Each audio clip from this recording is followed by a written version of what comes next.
think that he thought that you could have handled it, like all three of us right here. need to be there. That Okay. solicitor took care of it. I call the meeting to order. Will the board secretary take the roll? Mr. Jim Bard. Here. Mr. Dwayne Burt. Mr. Dwayne Burt. Can you hear us, Dwayne? Just had him. Mr. Burt. You can try and call him back. Just go through the rest of the roll, Christie.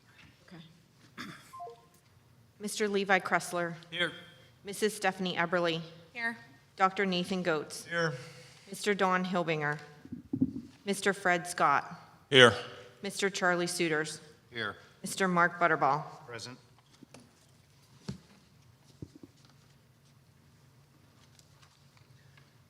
Good evening.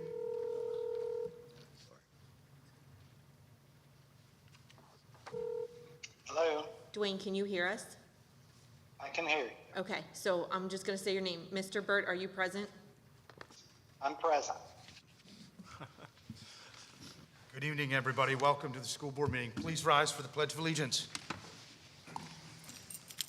Pledge allegiance. To the flag of the United States of America, to the republic for which it stands, one nation, under God, indivisible, with liberty and justice for all.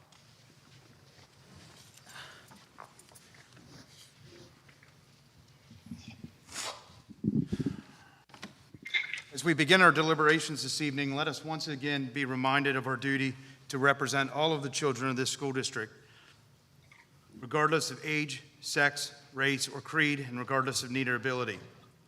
This meeting is being live streamed and uploaded to the district's YouTube channel. May we now have a moment of silence to reflect on our thoughts, plans, and actions on behalf of the students of the Shippensburg School District, and a moment of silence for Christian Greenewalt, who passed away May 20th. He's a 2010 graduate. Randy Heckman, who passed away May 23rd. He was a 1975 graduate. And Barbara Jean Ryan, who passed away June 1st. She's a graduate of the Shippensburg High School and mother-in-law to Board Vice President Charlie Suiters.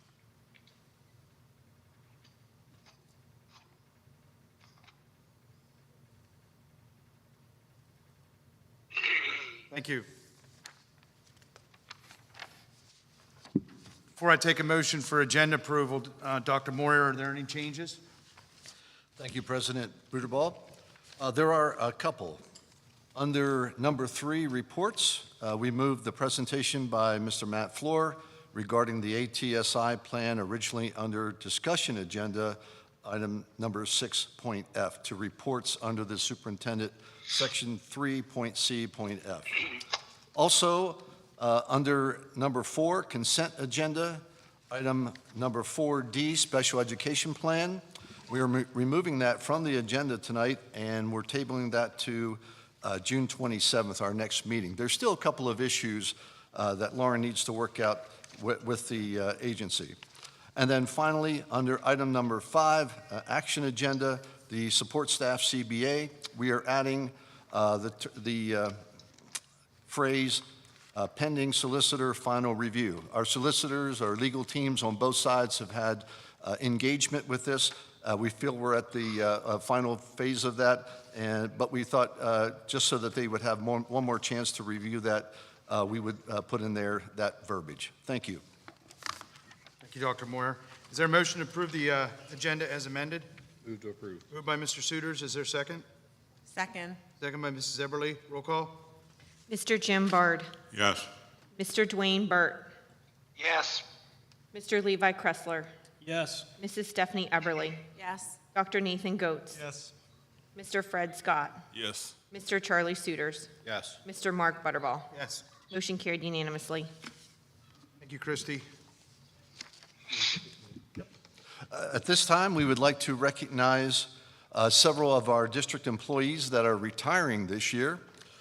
We have a total of 336 and a half years that will be walking out the door this evening. Nicole Weber from Human Resources is here to recognize them, and we have a small gift as a symbol of our appreciation. Thank you, Nicole.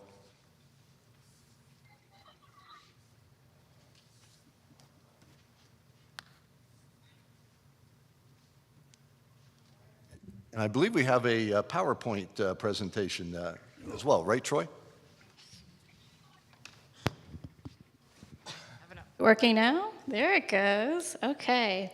This is an exciting evening for me to congratulate and all the hard work that many of our retirees all of our retirees have put into our district, and the dedication you provided to our students, our staff, our parents, our community. So this is just a small thank you to all of you.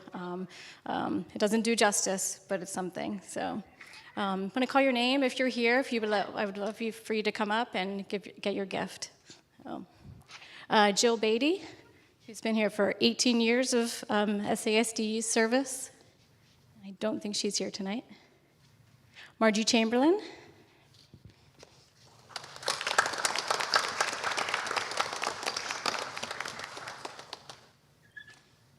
Here you go, Margie. It's awkward, this gate here. Thank you. Thank you. Sean Chappelli with 21 years of service.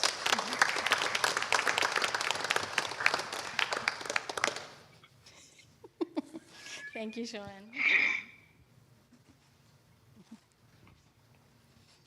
Margie Edwards in our cafeteria for 9 years of service, and I don't believe Margie's here as well. Next, we have Donna Gilson with 38 years of service.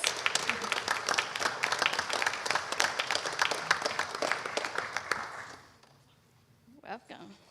Thank you. Next, we have Rhonda Goshorn with 32.5 years of service and our custodial staff. And I don't believe Rhonda's here as well. Is that right? Yeah. Elaine Hake, who has 5 years of service in our cafeteria staff. And Elaine's not here either. Gail Holtree, 29 years of service in our elementary level. And Gail's not here either. Laura Luce, 24.5 years of service in our middle school level. Mrs. Sue Martin, who has 22 years in our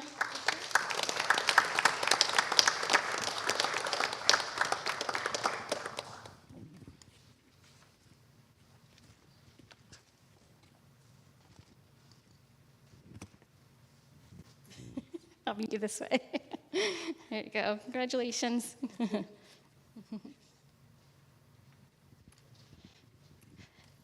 And next we have Jan Nye, 21 years of service in our athletics and secretarial staff. After that, we have Brian Smith, 25 years of service in our language arts secondary education. Dr. Chris Seppo, who's been with us for 3 years as superintendent. Joseph Wachter, who's been here for 5.5 years. You had 2 terms.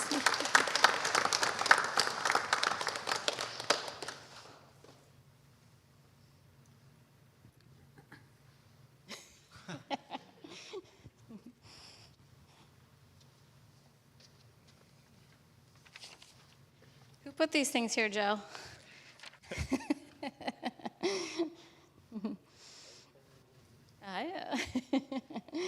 Thank you. Next, we have Mr. Mark Wilson, 33 years of service. There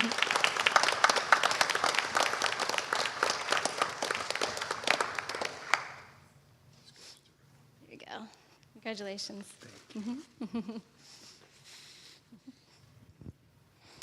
And I think last, we have Barbara Wright, who has 29 years of service.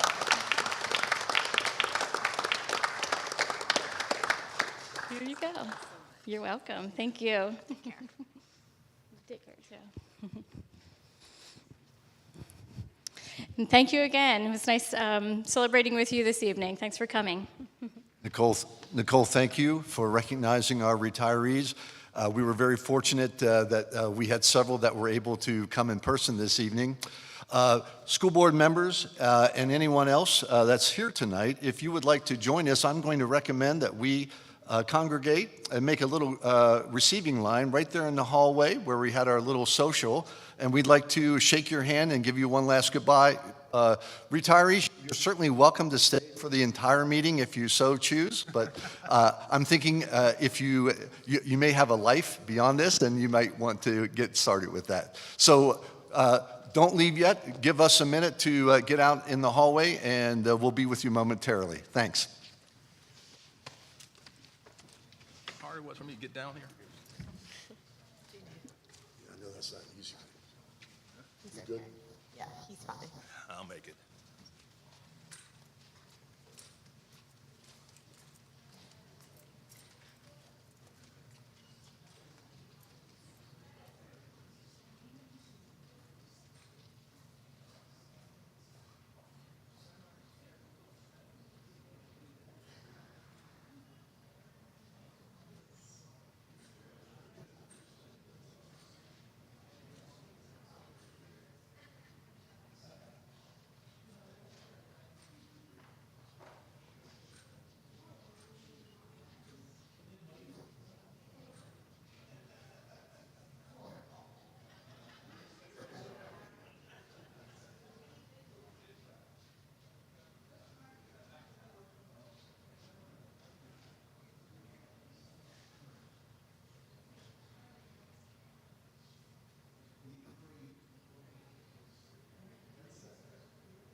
I know, it doesn't make any sense.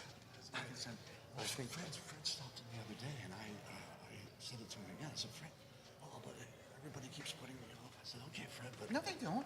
I know. Until the Wednesday. I know. Oh, well, right? Okay. I think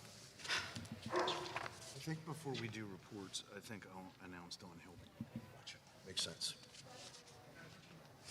There's one young gentleman here tonight, but I think he's from the wrong district, though. Who's interested in becoming. Yeah, it's, what's his name? The dude that talks a lot in public comment, he's running. Don? Yeah, Derek. Do you know him, Joe? I know of him. He's from my area. Southampton, Cumberland. Gotcha. Yeah, I was afraid of that.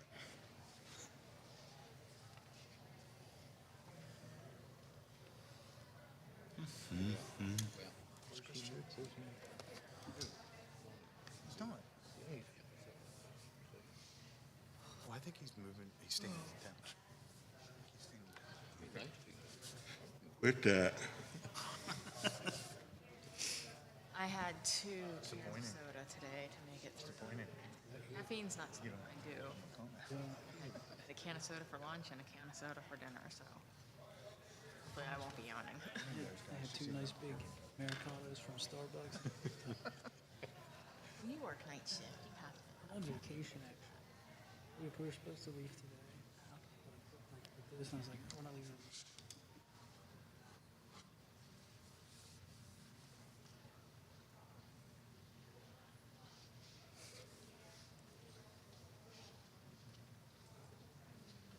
So we got Ethan.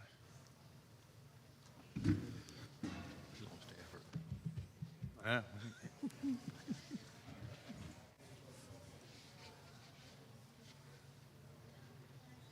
can make this short. I'd like to table the consent agenda. And the action agenda. What are we missing? Christie's on her way. Chief Scott is here.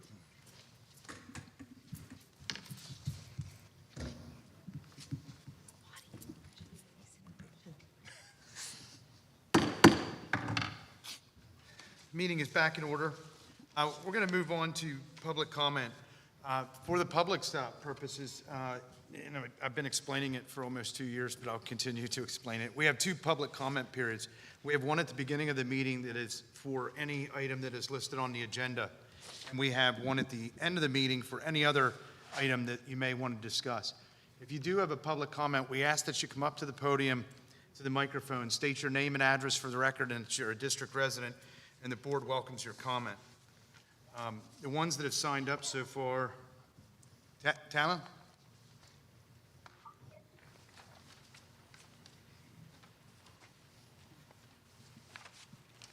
Good evening, everyone. I'm Talon Landreth, 1340 Baltimore Road, Shippensburg.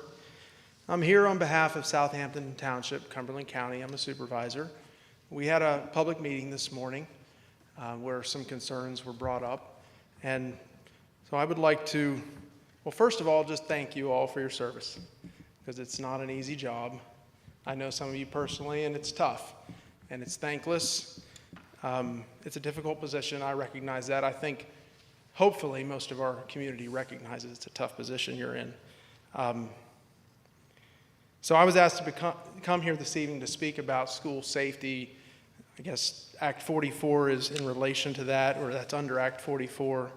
But in the past few weeks, since we all are aware of the atrocity in Texas, I've spoken to dozens of people, my daughter included. She's a 6th grader. She was a 6th grader here in the district, asking me what she's to do. You know, where do I go? Do I try to break a window? That's a hard conversation to have. And I know you all feel the same way. Excuse me.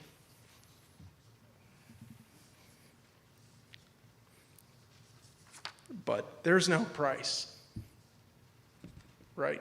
There's not.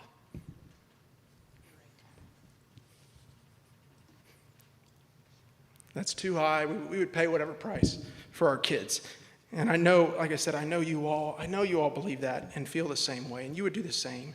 I just think we have to do something. We can't wait for the next atrocity. We can't wait for it to happen here. And what is stopping, just think about this for a minute, any student in our district from carrying a Glock with a 33-round magazine, multiple magazines in his backpack because they would fit into our school any day of the week. 2 of them, 15 magazines. How are you going to know? You don't. And if you have locks on the doors, your glass doors don't stop bullets. They can walk right through any day. We have no way to stop it. And I think that's unacceptable.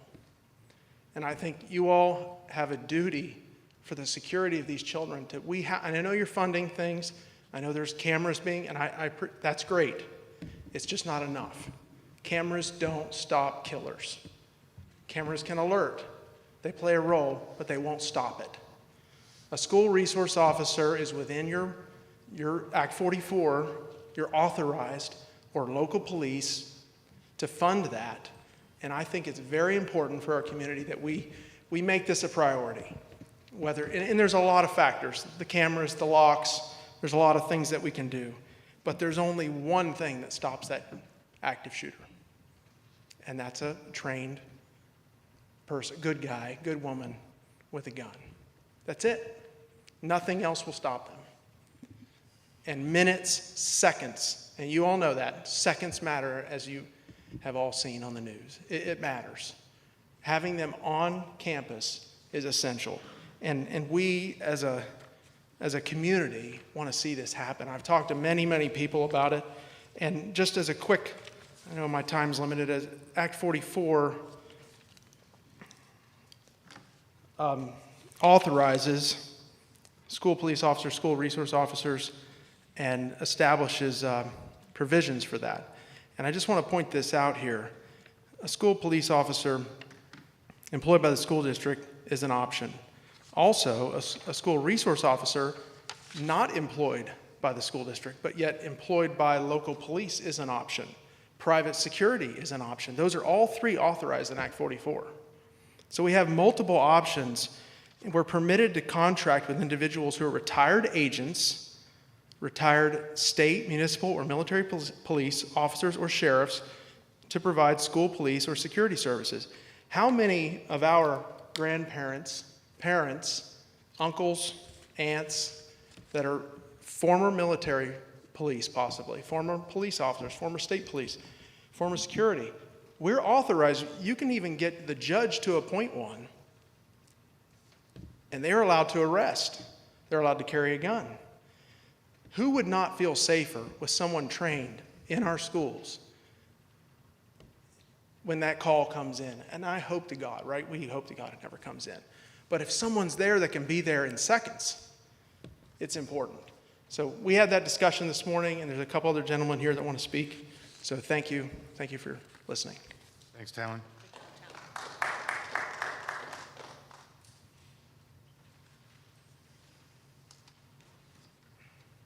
Randy?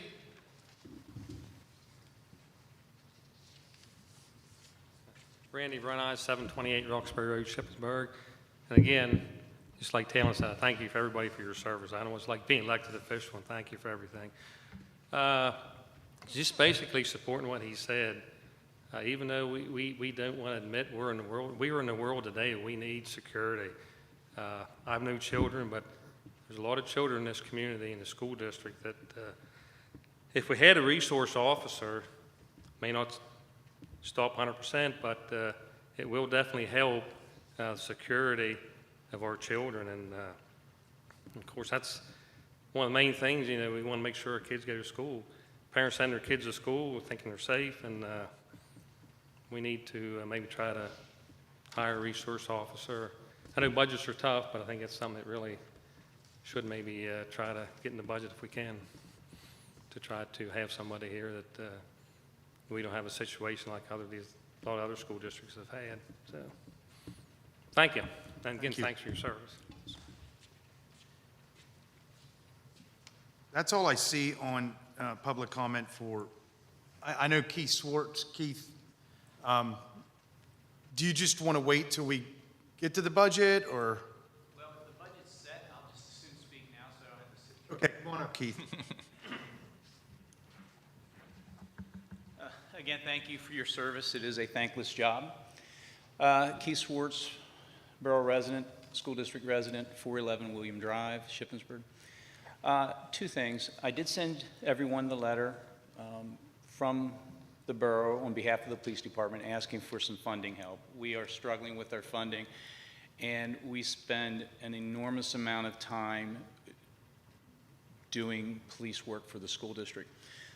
Again, our population base is about 1/5 of the school district, and we just kind of think that it would be great if you guys would help us pay more so that 1/5 of the population isn't paying for all of the school policing service that you're currently getting. And the second thing is, if you want me to stick around for the budget conversation later and answer any questions, I'm happy to stay. Thank you. Thank you. Any other comments regarding agenda items? Seeing none, we'll move on. Before I get into reports, I do want to announce a board opening. Mr. Don Hilbinger submitted his resignation today. He's got a number of personal commitments that just do not allow him to serve as a board member the way he wanted to serve as a board member. So his resignation from the board is effective immediately, and I'll be directing the administration to begin the advertisement for that position. Franklin County Career Center report. Dwayne, can you hear? I can hear. Thank you very much. Are you doing the report, or is Mr. Suiters or Mr. Bard?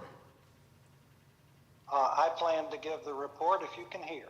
Okay, go ahead, Dwayne. Yes, just a few comments. We are in the final phases of making the transition between former and retiring director, Mr. Jim Duffy, and Mr. Terry Miller, as well as welcoming the assistant director, Dr. Leslie Schumann. And we will also be making the transition of superintendent of record, which is a 2-year commitment from Mr. Rodney Benedict from the Tuscarora School District, moving toward Dr. Dion Betts from Chambersburg Area School District for superintendent of record. And that concludes the report for this evening. Thank you.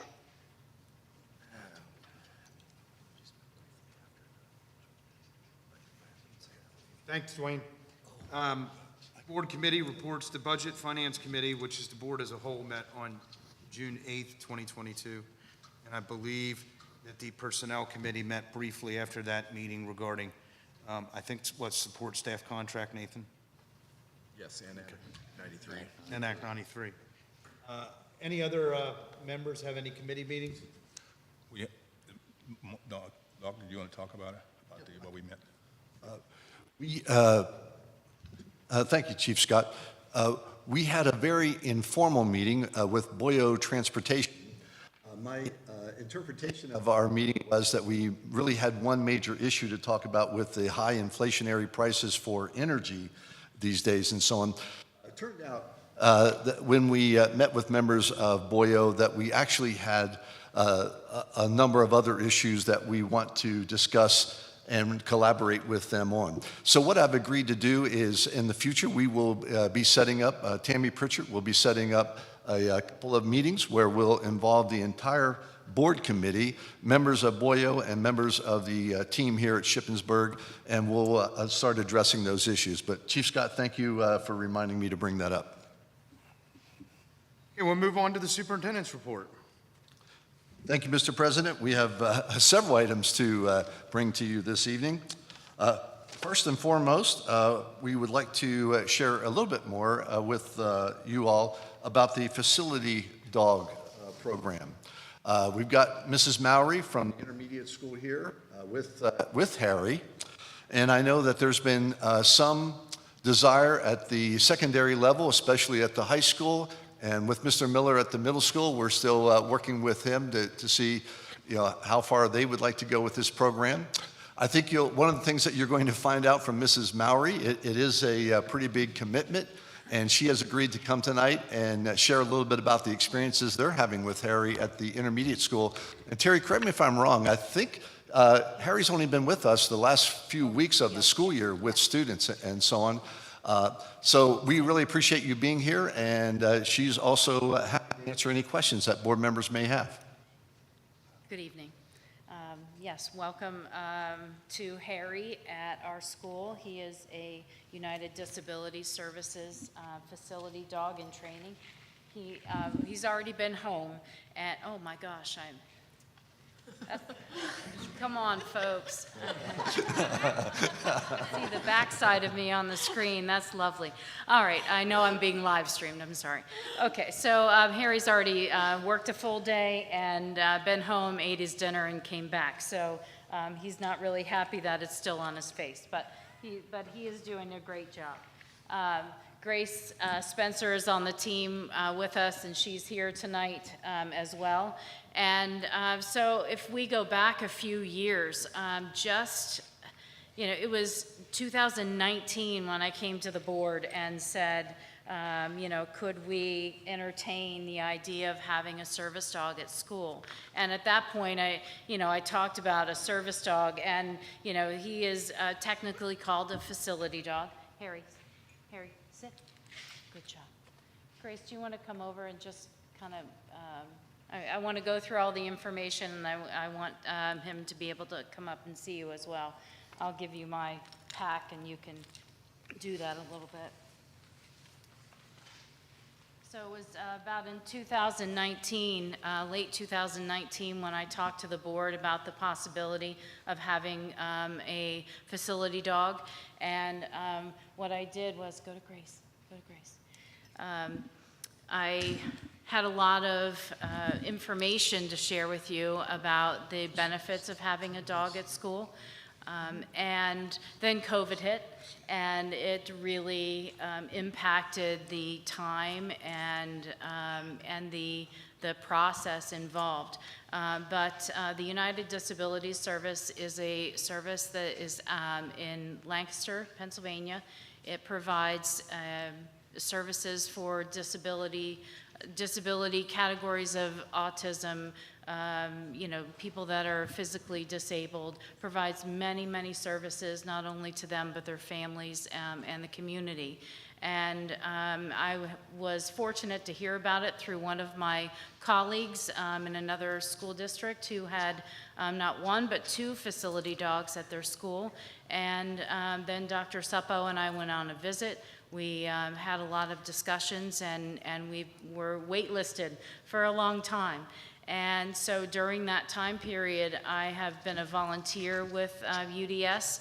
I got to go to a Hershey Bears game and volunteer, and that's the evening that I met Harry. Harry was given to me that evening, and I said, this is the dog. This is a really neat dog. And I'm just lucky and fortunate enough that he was placed with us. So, last year when the program started back up, I put my hat in the ring to be a puppy raiser for the program, and had a puppy with us from June to September. And it's quite an extensive process that the dogs go through. They are first with a puppy home, and then they go to the prison program, where they live with the prison inmates until they're approximately 1. Then they go back to an intermediate home, and then Harry went back to their UDS kennel, and where he's been there since August. He's been training in classes with different people, going out on a variety of outings, and really practicing, a lot of the commands that they do. They have a lot of volunteer opportunities like kennel care, weekend sitters, puppy homes, etc. But the process that I've gone through is, I've been traveling to Lancaster a couple of times a month after school in the evenings to learn how to participate with Harry, and how to have the bond with Harry, and to really, build the relationship with him. And they have a Google Classroom like everyone. So, when we had Callie at school, the puppy, we had weekly reports to do. We had commands that we had to practice, classes we had to attend, and it was quite an extensive process. When the organization called us and said, look, you know, we're ready for your team training. We have 5 people on our team at school. We have Grace, who is a reading specialist, Deb Hefner, who's the emotional support teacher, Brooke Bell, who's the life skills teacher, myself, and Chris Gallagher, who is our main office secretary. And we all went to a 4-day training, and it was an extensive 4 days, learning the commands that not only are already in the Google Classroom, but you know, really getting out there, doing outings, and learning how the dog could impact our school. And that is the purpose. The impact of school is the purpose. The impact on building a positive school culture, the impact of having support for struggling students. And so what we have done, and I'm sure this is going to change because he arrived to our school on Friday, May 13th. That was his first day. And, but on day 2, we put him in a schedule.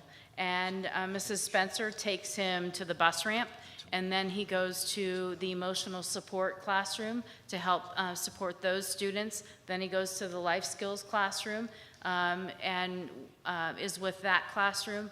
He comes back to the office for a midday break, and then he does it all over again, being out there with students and helping them.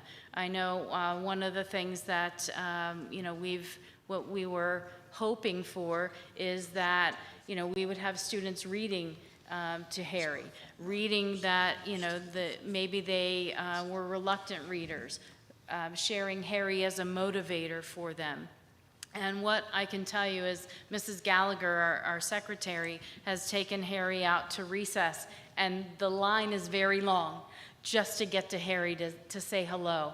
And to pet him and to, you know, to be there and get to meet him and be with him. So in the very short time that we've had him, I'm seeing that that relationship is already starting, and the excitement of having a dog at school is absolutely there. So just, I wanted to pass this around to you. You'll notice that Harry still has a vest on that says "in training," because he is still in training, because we are in training. And we, all the members of the team, have to go through a compliance test in September, and it's not a secret about what it is, and so I brought it with me so you could see it.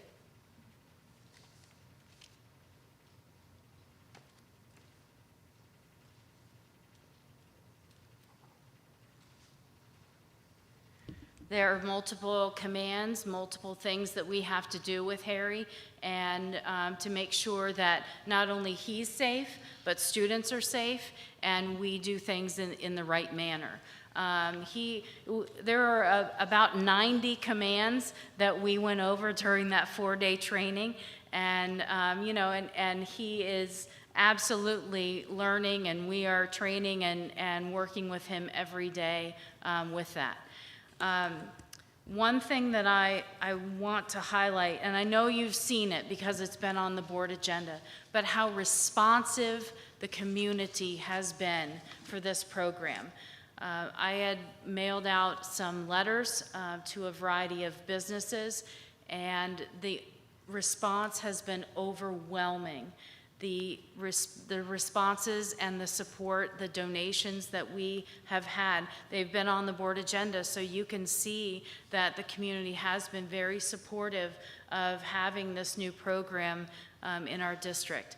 And it has absolutely been able to fund the dog 100%, and, you know, and have some left over. And, you know, that is a wonderful thing.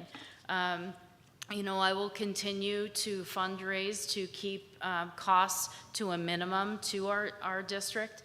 And, you know, and being a dog lover, I've just donated things myself because I want to, because I see the benefits in this program. Other school districts that are surrounding us also have the same program. Big Spring also has a UDS service dog at their middle school.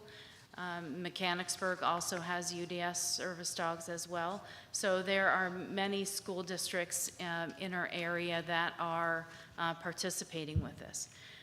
So, I'm here to ask any questions.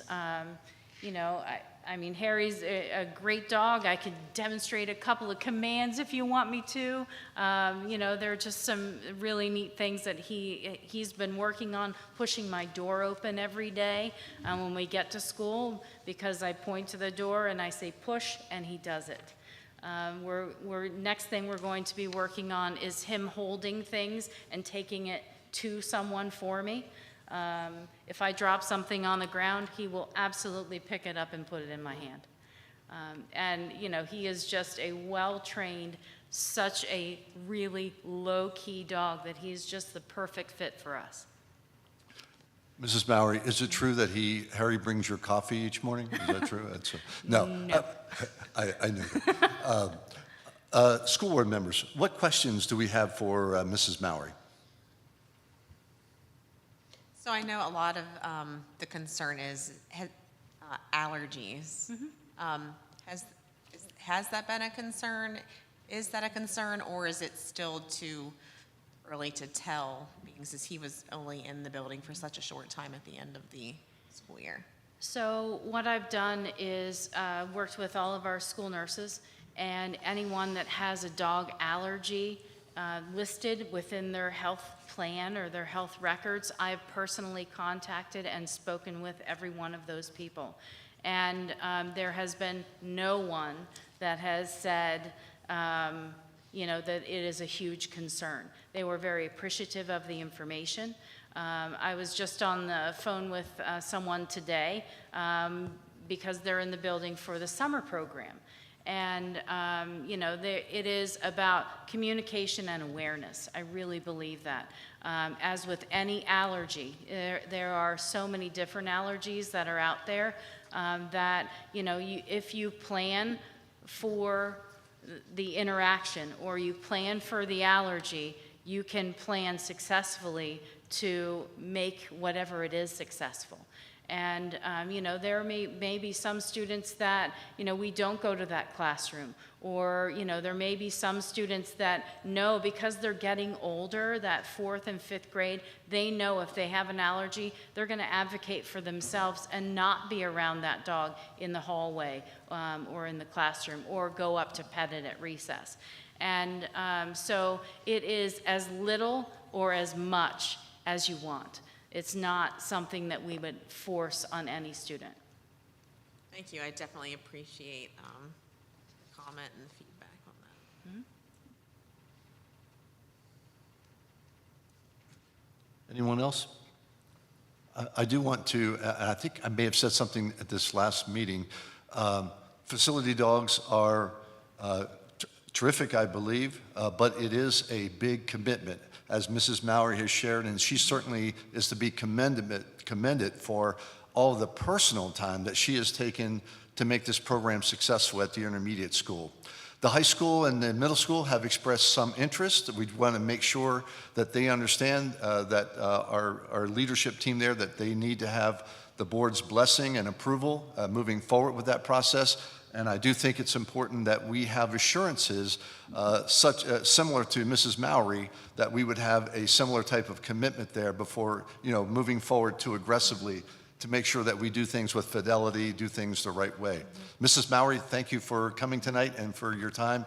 And please tell Harry we appreciate his efforts as well. And his time. Yes. Thank you, Terry. Thank you. Appreciate it. The next item we have has to do with the Athletic Booster Club presentation. And I was just telling President Buterball that due to my confusion a little bit in getting used to the format that we use here at Shippensburg, somehow this did get on our consent agenda. I am recommending that we take it off the consent agenda and consider it as informational. What I've asked is Mr. Tim Hess to come personally and talk a little bit about and provide clarity regarding the mission and the intent of what we would like to do here. And I understand that our athletic administration is very much in favor of moving forward with this recommendation. But at the same time, in talking to a number of people, I'm hearing that there is some confusion about what's being proposed. So Tim, I'm hoping you can clear that up for us and answer any questions. Sarah, I know you're in the house tonight as well. Maybe we could also have you respond as well. And then should the board like to move forward with this, we'll certainly give it consideration. Okay. Before you go, Tim, I want to clarify, Dr. Moyer, is that for I and J? On the consent calendar? Yeah, let me just. One is a motion to remove the Athletic Booster Club bylaws from the table, and the other is the Athletic Booster Club bylaws. So Gotcha. I'm assuming both? I believe they're a package deal. Okay, I'm going to strike 4I and 4J from the consent agenda. Tim? All right, thank you all for letting me come in here tonight. My name's Tim Hess, 60 Diller Drive here in Shippensburg. I understand at the last school board meeting there was some questions and concerns that came up in regards to hopefully starting up a school district athletic booster club.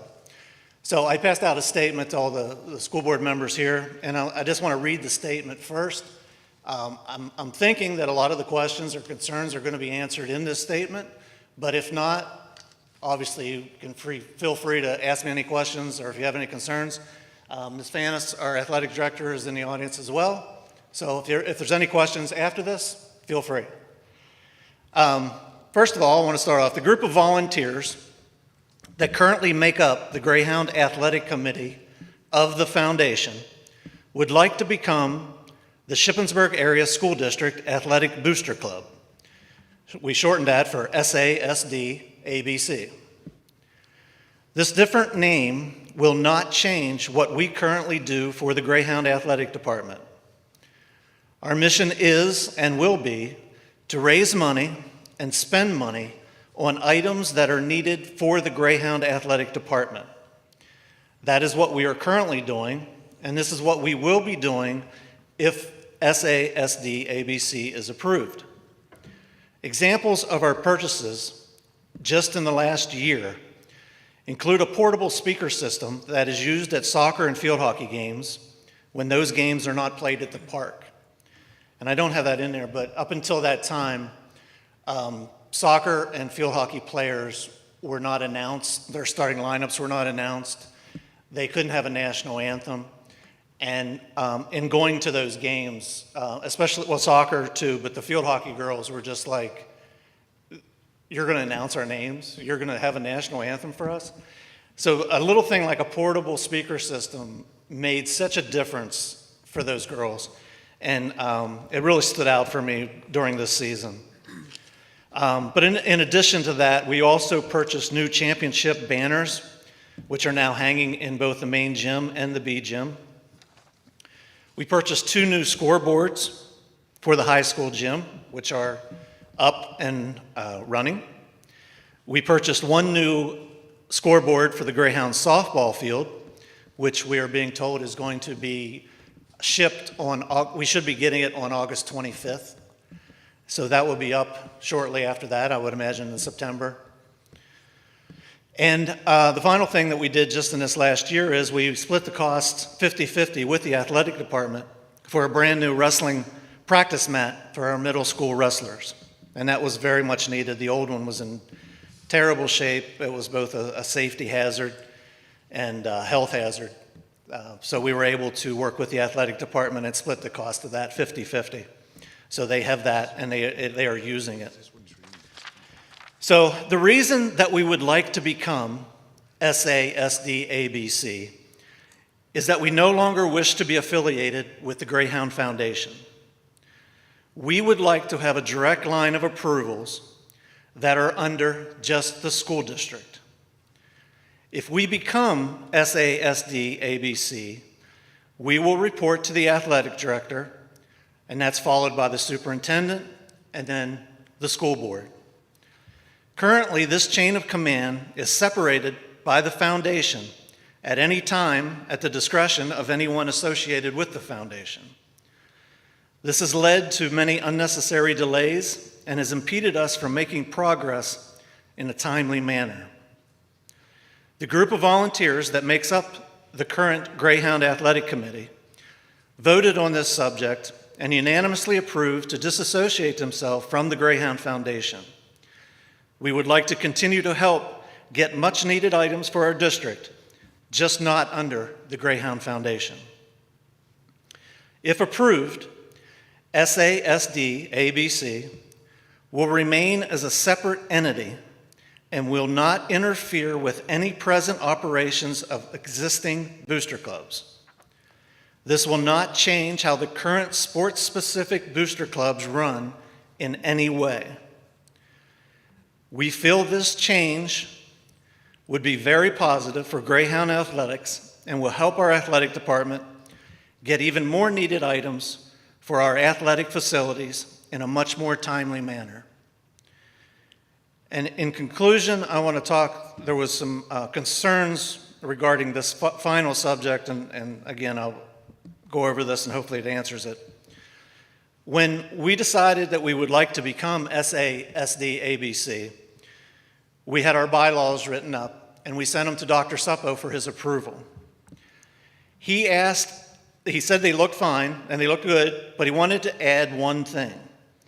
And that one thing was that if any booster club would happen to disband at the direction of the athletic director, we would step in to make sure that the athletes from that sport still receive the items that the booster club would have normally provided. This would include things like making sure they receive away game meals and drinks, banquet gifts, etc. This would only be done in an interim until the booster club was able to reform. And we agreed to Dr. Suppo's request. And that concludes my statement. I know there was, like I said, there was questions and concerns before. Hopefully that helped clear some things up, but if not, we're here to answer. Tim, have you clarified the tax status through the appropriate agencies at the Commonwealth and the federal government levels? Yes, with what at the last meeting, Dr. Suppo mentioned that it wasn't timely, but unfortunately, until we get your approval, we can't get a checking account. We can't get a 501c3 status until we have a checking account, and then we can't get businesses to donate under the 501c3 until we get the 501c3 account. So with the approval here, our next step would be to go to a checking account, and then we would start the process of becoming a 501c3 nonprofit. You discuss in your statement here about unnecessary delays with the foundation that has impeded your progress. Have you actively discussed your concerns with the foundation, and if so, what was the result of that conversation? I personally did not. We had two members who were our, I guess you call them liaisons, between us and the foundation, and they were reporting to the foundation what we were doing and how everything was going and what we needed. And it didn't get very far. If we had a question or if we had a concern, we had a lot of issues with working with the foundation. And, you know, I'll put it out there. I've been involved with this since Dr. Lovett got me involved with it back when he was doing it. And in 6 years, to my knowledge, working under the foundation, we didn't do anything for the school district. It's just been in this last year where we were able to set up a separate checking account through the school district that we were able to get some of these things done. I honestly don't think that we would ever gotten any of the stuff done if it wasn't for that and steering away from the foundation. There's a lot of, I don't want to get into too much with it here, but there was a lot of delays, meetings that were supposed to happen that never happened, people that were supposed to come and help explain to us what we needed per the foundation. We did it, we would find out secondhand why we would do something and then all of a sudden we were told we got to stop because we didn't go to a certain subcommittee within the foundation that we had no idea even existed. It's just things like that, just is continually impeding our chance to do something. And we would feel better and we would be able to do much better if we had that direct line of supervision, the athletic director, the superintendent, the school board, just like any other booster club has currently, where they're not involved with the foundation at all. We would like that as well. And I'm not saying that there's still going to be a Greyhound Foundation, and as far as I know, there's still going to be a Greyhound Athletic Committee. It's just the people in this group, we want to become the Shippensburg Area School District Athletic Booster Club. Somebody else may join the Greyhound Athletic Committee and go from there. I certainly appreciate some of the projects that you've helped fund. Given the fact that you just said that the Greyhound Committee or whatever is going to remain part of the foundation. Right. The foundation, for those that don't know, there's a foundation and then there's three branches. There's the Athletic Committee, the Arts Committee, and the Education Committee. Sure. This group of people that make up this group was working with the Athletic Committee. And we tried to work with the foundation. But we feel that we would do much better if we would just work with the school district. Well, how are you going to coordinate fundraising? For instance, if I have a project athletically that needs done, what's going to stop both the foundation and the booster club from running simultaneous fundraisers that's going to confuse the public? The booster club that we're talking about now? The booster club that we talk about now, what we do is we come up with a wish list. Just the people that's in the committee, different projects that we see or we hear about. Then we bring that wish list to our athletic director. And then the athletic director will okay for the athletic department. Yeah, you could probably look at going a little farther with this. And then after that, she would go to the superintendent, and if need be, the superintendent would come to the school board so all the administration finds out about it. As far as the fundraising goes, the athletic director is still involved with the foundation. She will have communication with the foundation to let them know of a project that we may be working on. But I honestly don't think the foundation, like I said, from 6 years, they didn't do anything. So I don't think that's going to be a problem. I have a question. Okay, go ahead. Yep. Why are you under the foundation?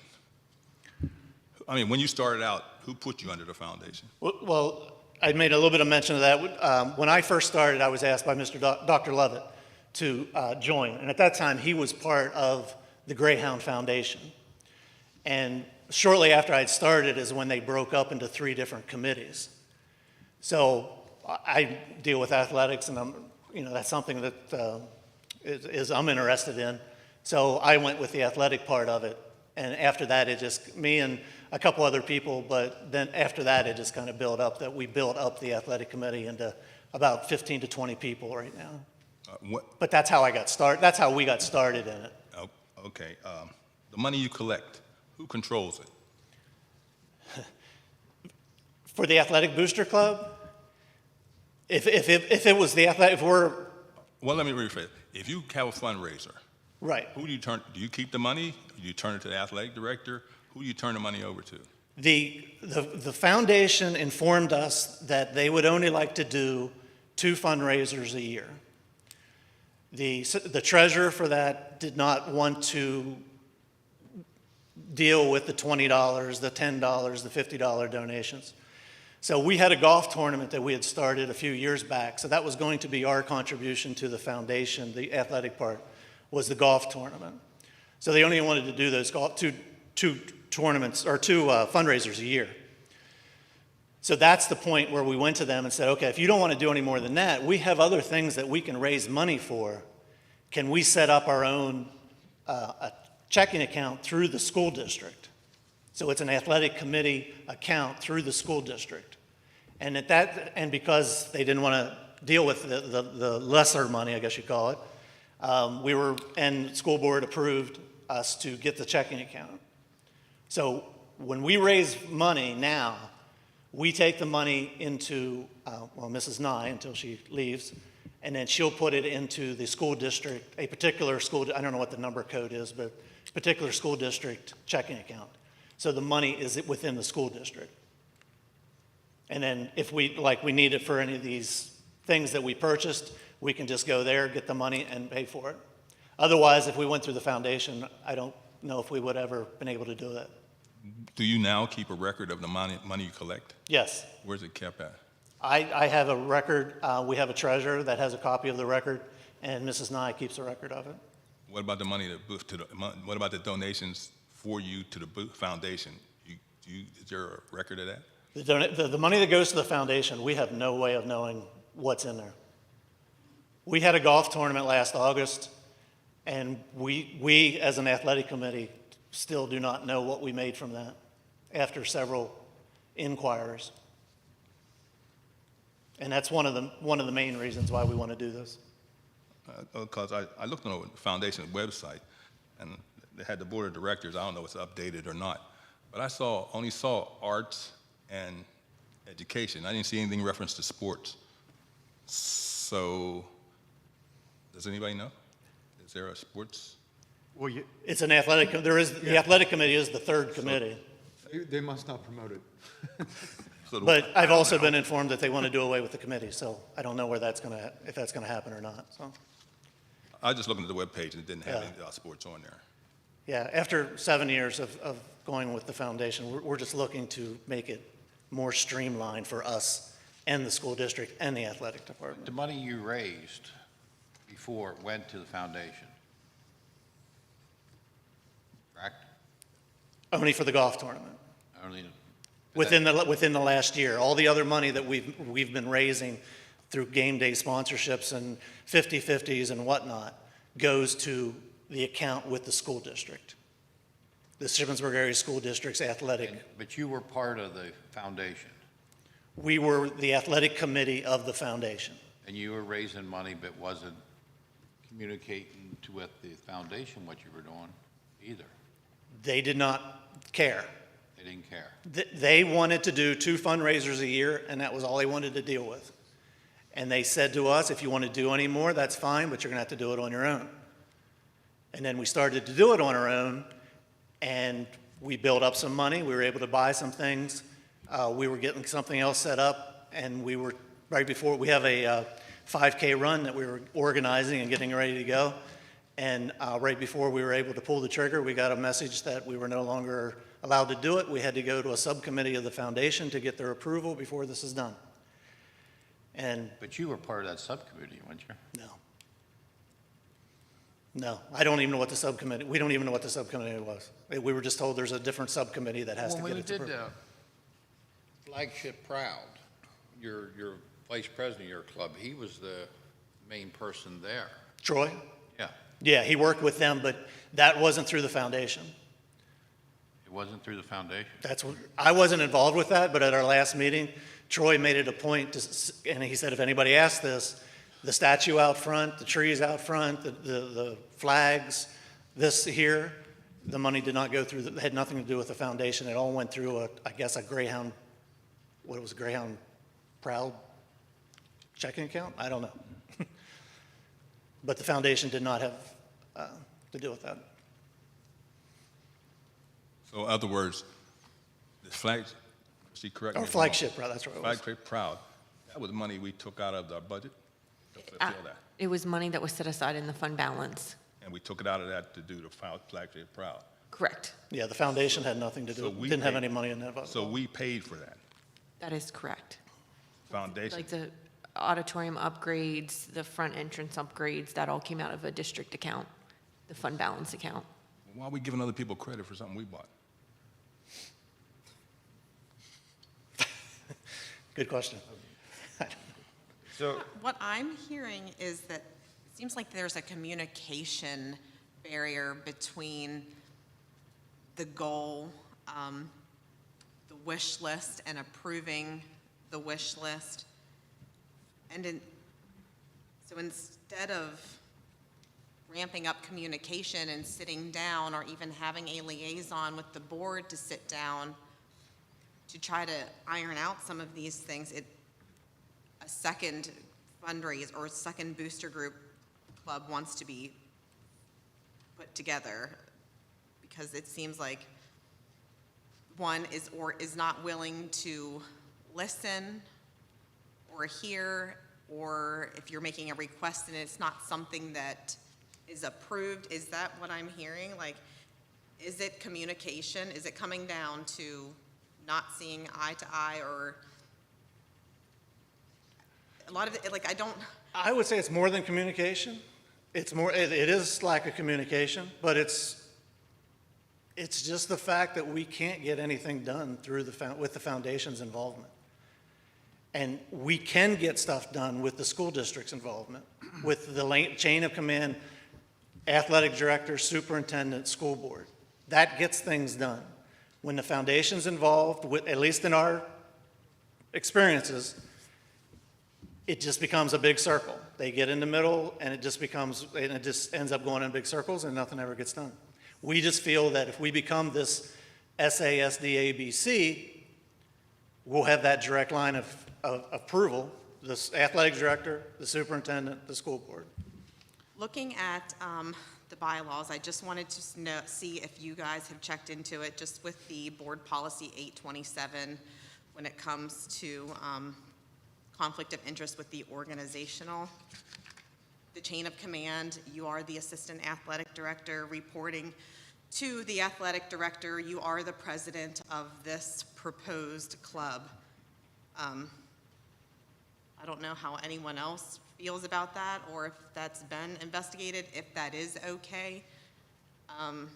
If it's not, I would feel free to step down. And then to take the wish list to the athletic director, who would probably have the same wish list, to approve it and to ensure that all athletics going to be supported, the girls, the boys. Like that's something that I also want to ensure that, to address, is it a conflict of interest? If there is, I'll be happy to step down. Let me ask you, you don't care about what sport, correct? You don't care about We've got things for wrestling here. We got things for basketball. We're getting starting blocks for swimming. We're in the process of trying to get that. Whatever's needed for the athletic department. The present booster clubs should not feel threatened by you. You're going to go, you can do the umbrella job. Absolutely not. Whatever we need in Shippensburg sports, you're going to try and provide. If the booster club wants to work with us, we would be more than happy to work with them on a fundraiser. In our particular group, of the group that wants to become SASDABC, we currently have the president of the cheerleading booster club in our committee. We have the president of the wrestling booster club in our committee. We have the president of the soccer booster club in our committee. So, and none of them have they're in our committee, so they're helping us out, and there's no conflict at all. I mean, we'll work with the booster club. We're not over anybody. We don't want to be over anybody. We just want to do what we can to help the athletic department get their much needed things that are 20, 30, 40 years old that need replaced, and maybe that's not in the school district budget, but it may be something that we could raise money to get done. And are the majority of the other booster clubs and the coaches supportive of this? Have you reached out to all of the teams to see if it would impact them? I've sent emails to every head coach, every booster club president, every school board member since this topic came up at not the last school board meeting, but even the time before that. And I've told them exactly what we wanted to do, how we wanted to do it, and I did not hear any response. The only response I heard was when I watched it on YouTube. There was a wrestling parent that had some questions. So I reached out to a friend of ours that had her email. She sent it to me with a couple questions. I answered it. I didn't hear any response, so I'm assuming that I answered it okay. Quite frankly, I think that this needs to go to the athletic committee, because I think the athletic committee, number one, has to have a foundation response, and we don't have an administrative recommendation on this yet. So I think that there needs to be some more fleshing out of the details. That being said, the last time I was on this board, prior to this term, I raised issues of transparency with the foundation. and it seems we still have those issues. When was the last time that the foundation's balance sheets were provided to the school board? I don't ever recall seeing that, Neither. Christie? despite asking for almost 3 years. So, you know, in terms of what you're trying to do, Tim, I understand, but I think that there needs to be some details fleshed out.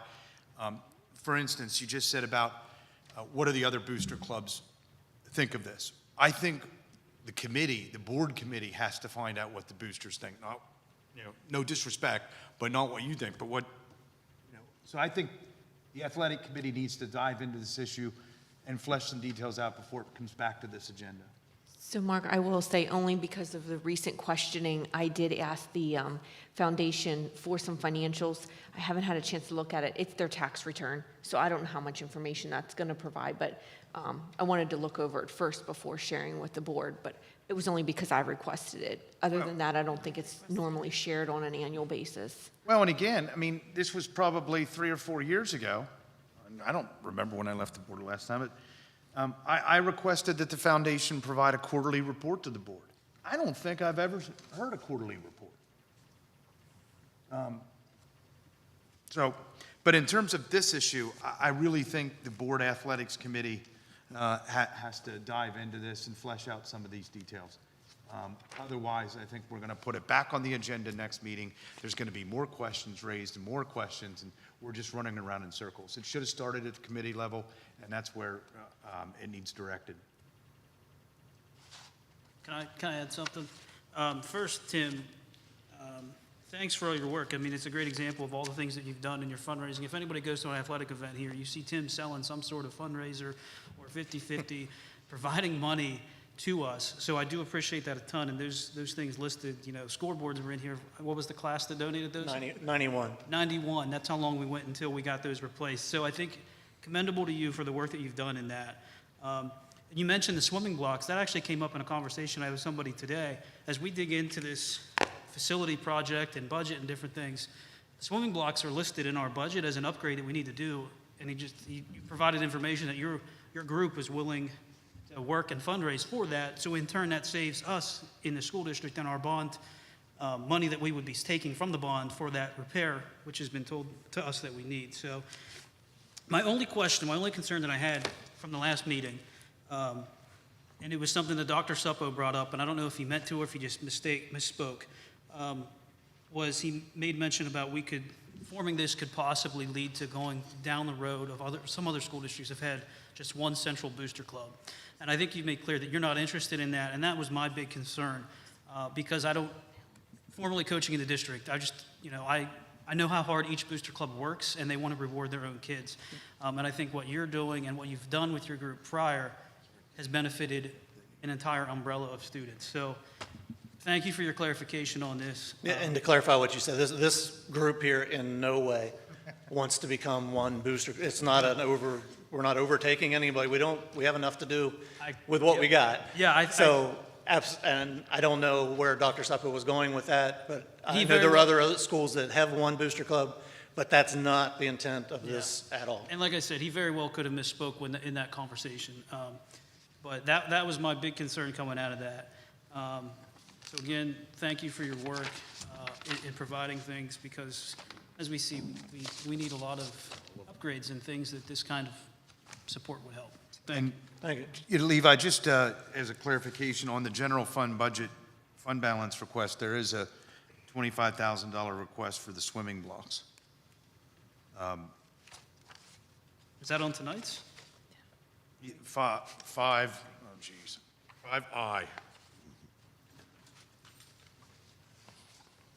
All right. Again, I think that the chairman of the athletic committee needs to reach out to the foundation, to Tim, and get some of these basic questions answered before we bring it back, or we're just going to be spinning in a circle. Okay? Thank you, Tim. Yep. Appreciate it. You're welcome. And Tim, Sarah, I'm happy to help coordinate things with the board chair of the athletic committee and you all. And we appreciate, Tim, your passion for athletics and everything that you've done so far and will do in the future. So thank you for coming tonight. And thank you for providing us some in writing on this document as well. Thank you. You're welcome. Board members, I just want to encourage you, when you get a chance, if you haven't already, to check out the enrollment report that's attached to the superintendent's report. Also, I'm pleased to publicly announce several donations that have been generously given to the district. Quickly, I'll run down through these. The American Legion Home Association, number 223, $150 monetary donation to support the high school PBIS program. Class of 52, $30 monetary donation to purchase a book in the library at the high school in memory of Phyllis Hikes. Also, class of 52, another $30 monetary donation to purchase a book to be placed in the library at the high school in memory of Lee Chamberlain. Class of 52, another $30 monetary donation to purchase a book to be placed in the library at the high school in memory of William Bill Butts. Also, class of 52, another $30 monetary donation for a book to be placed in the library in memory of John Herr. Various individuals, $721.50 monetary donation to the high school FFA plant sale to support the high school FFA. JKM Training, $100 monetary donation to support the high school special education track and field meet. Various individuals, $128 monetary donation from t-shirt sales to support the high school special education track and field. Nori Media Group, a $200 monetary donation to support the high school PBIS program. Weigel and Associates, $100 donation to support the intermediate school facility dog. Deborah Gross, 2 hardcover books to use in the library at the intermediate school in recognition of Barb Wright's retirement. Approximate value is around $35. The Greyhound Foundation, $1,000 monetary donation to support the intermediate school facility dog program. The Shippensburg Area School District staff, $217 monetary donation from Dress Down Day to support the intermediate school facility dog program. And finally, miscellaneous $230 monetary donation to support the high school FFA greenhouse. Item 3CE, Dave Lindemuth has graciously provided a written document that has our Act 44 Safety and Security Report. As you read through that, if there's anything in there that is of special interest to you or anything that you have questions or concerns about, Dave would be more than happy to come up at a subsequent meeting and present to us in person if necessary, if we would like that. So just let me know. Next, but not least, Matt Floor is here from James Byrd Elementary to give us a little bit of a progress report and also a little historical perspective regarding the ATSI program and how they're making out at Byrd with the issues that were brought to our attention. Sure. Thank you guys so much for your time. I'm here to share with you a little bit of information and update on the James Byrd Elementary School Improvement Plan, which is also called the ATSI program, ATSI plan. And we know that in education we love our alphabet soup in terms of different terminology. So ATSI stands for Additional Targeted Support and Improvement. It's one of the designations that schools can receive based on come from PD based on how subgroups perform in different areas, including attendance and proficiency in different academic areas, and as well as growth. That could also be CSI or TSI, and schools with this designation go through a yearly process of looking at data, setting goals, collecting data based off of those goals, setting action plans, and then reassessing. And my job for you guys today is just to take what we've done throughout the course of the spring at James Byrd and provide you with the highlights of what we are going to do with our plan for the 2022-2023 school year. James Byrd did receive the ATSI status 3 years ago before my arrival, and it was given to us because of our special education population did not meet the threshold for academic proficiency on the PSSAs as well as attendance. And so our school team met, which is comprised of teachers from every grade level, parents, and a community member, to review our data and to identify specific strengths, challenges, and identify a plan on how we're going to focus on those challenges to make our improvements there. And so our goal for our current plan is going to be that we're going to maintain high expectations and promote academic excellence for all students, as well as helping our special ed population have consistent, positive consistent attendance, as well as proficiency in math and ELA assessments. And so throughout the process, we come up with 3 goals. Our first goal is going to be attendance. So our goal statement of 80% of our James Byrd special education students will be in attendance for at least 90% of the school days during the 2022-2023 school year.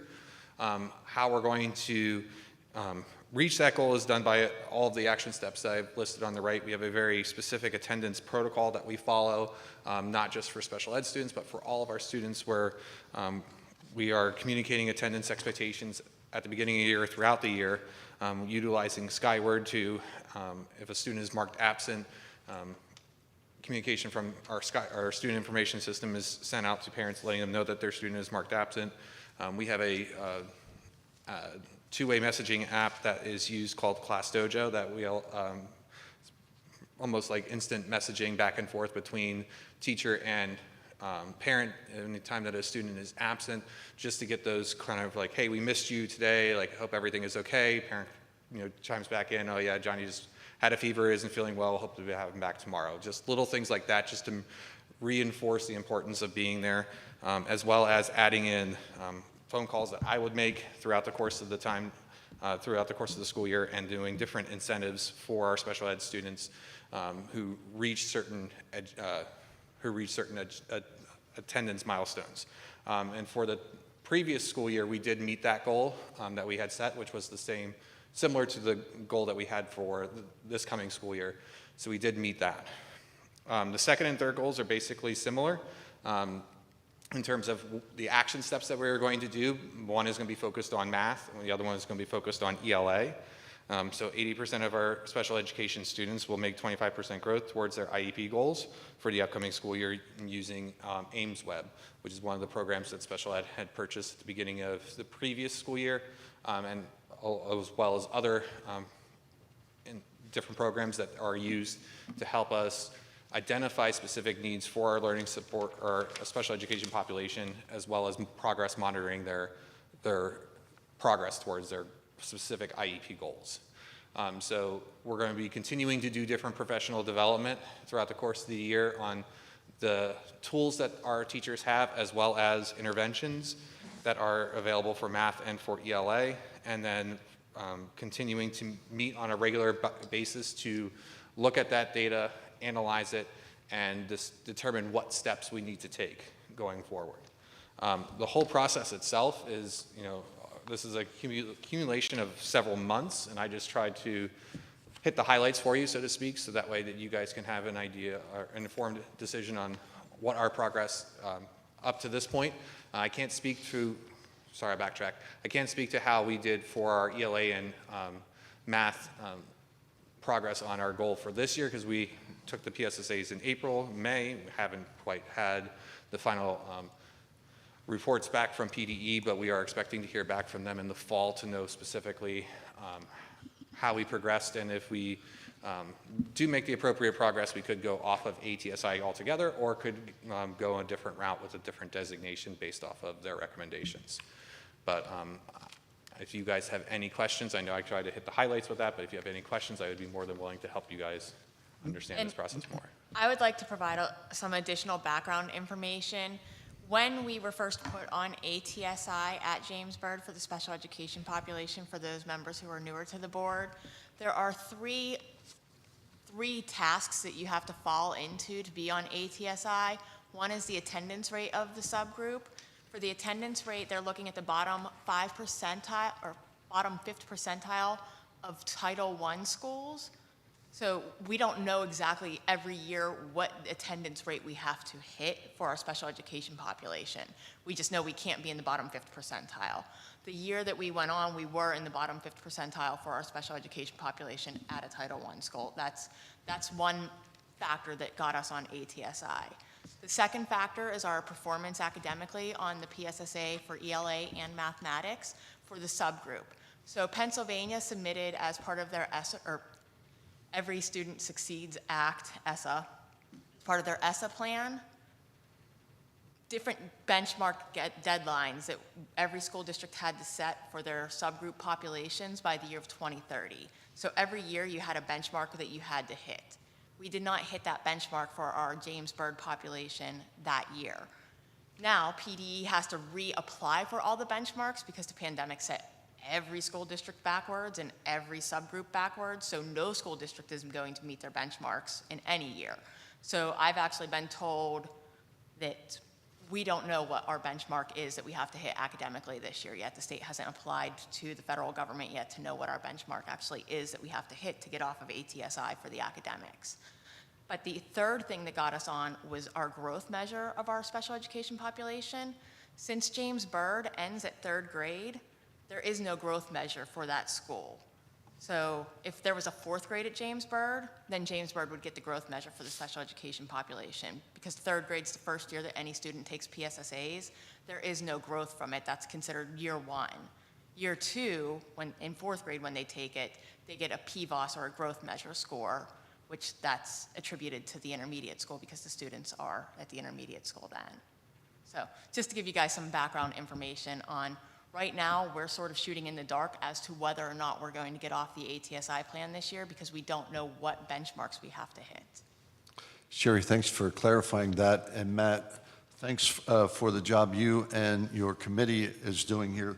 A couple of things that I'm impressed about was the utilization of formative assessments along the way that will help you to see if you're on progress with the specific goals that you all have put on yourself.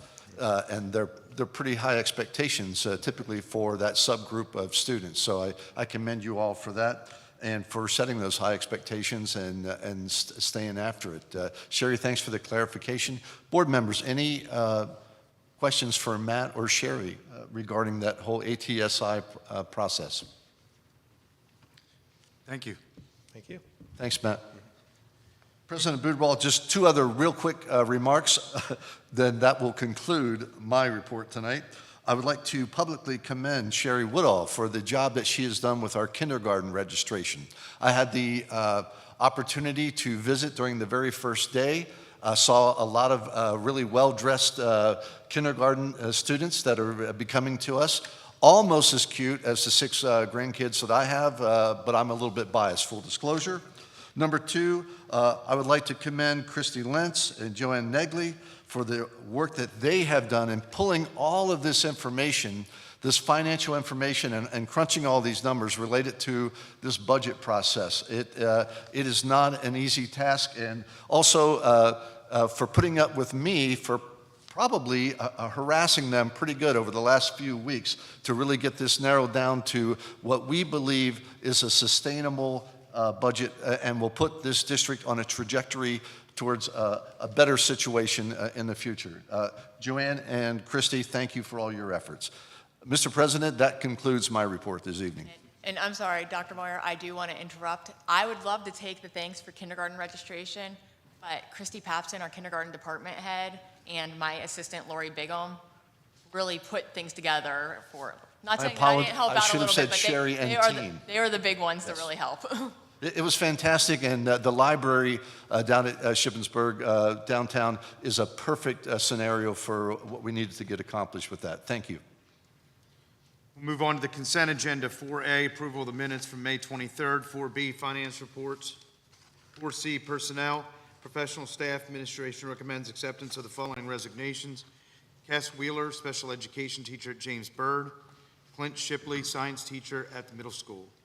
Administration recommends approval of the following FMLA qualifying leave of absence requests. Marissa Baer is requesting leave effective approximately September 9th, continuing through November 7th.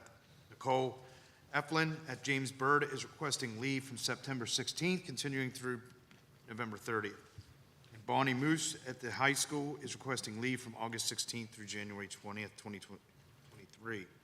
Administration recommends approval of the following transfers. Cassandra Aloysi, Shippensburg Area Intermediate School Special Education Teacher to James Byrd Kindergarten. Melissa Baer, James Byrd Elementary 3rd grade teacher to James Byrd 1st grade teacher. Amy Wallow, Shippensburg Area Middle School Autism Support Teacher to James Byrd Elementary School Applied Behavior Analysis Teacher. Administration recommends approval of the following new appointments. Laura Best, Autism Support Teacher at the middle school. Catherine Naiman, Music Teacher at the intermediate school and the middle school. Administration recommends acceptance of the following support staff resignations. Susanna Leakey, Classroom Assistant at the middle school. Tanya Markley, LPN at Grace B. Lords. Administration recommends approval of the following support staffs who have successfully completed their probationary period. Crystal Minnick, part-time classroom assistant at the intermediate school. Kathy Halter, part-time cashier helper at the James Byrd School. Administration recommends approval of the following new appointments and/or transfer promotions. Melissa Jones, full-time classroom assistant at the middle school, athletics secretary for the school district. Administration recommends approval of the following new appointments. Bethany Pfizer, part-time head cook at James Byrd Elementary School. Jessica Huber, part-time cashier helper at the middle school. Leora Myers, part-time baker assistant cook at the middle school. Dakota Shoemaker, part-time short-term custodian at the school district. And Jesse Laird, substitute custodian. Supplemental staff administration recommends approval of the following resignations.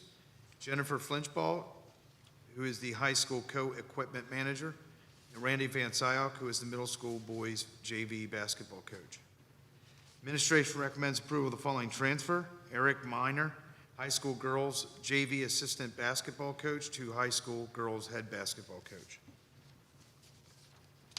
Administration recommends approval of the following individuals as temporary summer school academy substitute teachers for 2022. Crystal Johnson and Bradley Weller. Administration recommends approval of the following individual as temporary extended school year classroom assistant, Jesse Laird. An intern, Mrs. Sophia Wall. A student at Shippensburg University in the Communications Journalism program will serve as a contracted public relations communication intern at the school district. That will go into effect April 1st, 2022 to June 30th, 2023. 4D was removed from the consent. 4E is the agreement with the Vista School for Special Education Services. 4F is approval, policy for second reading approval. It's policy 916, volunteers revised. 4G is the 2022-2023 arts and general supplies bids.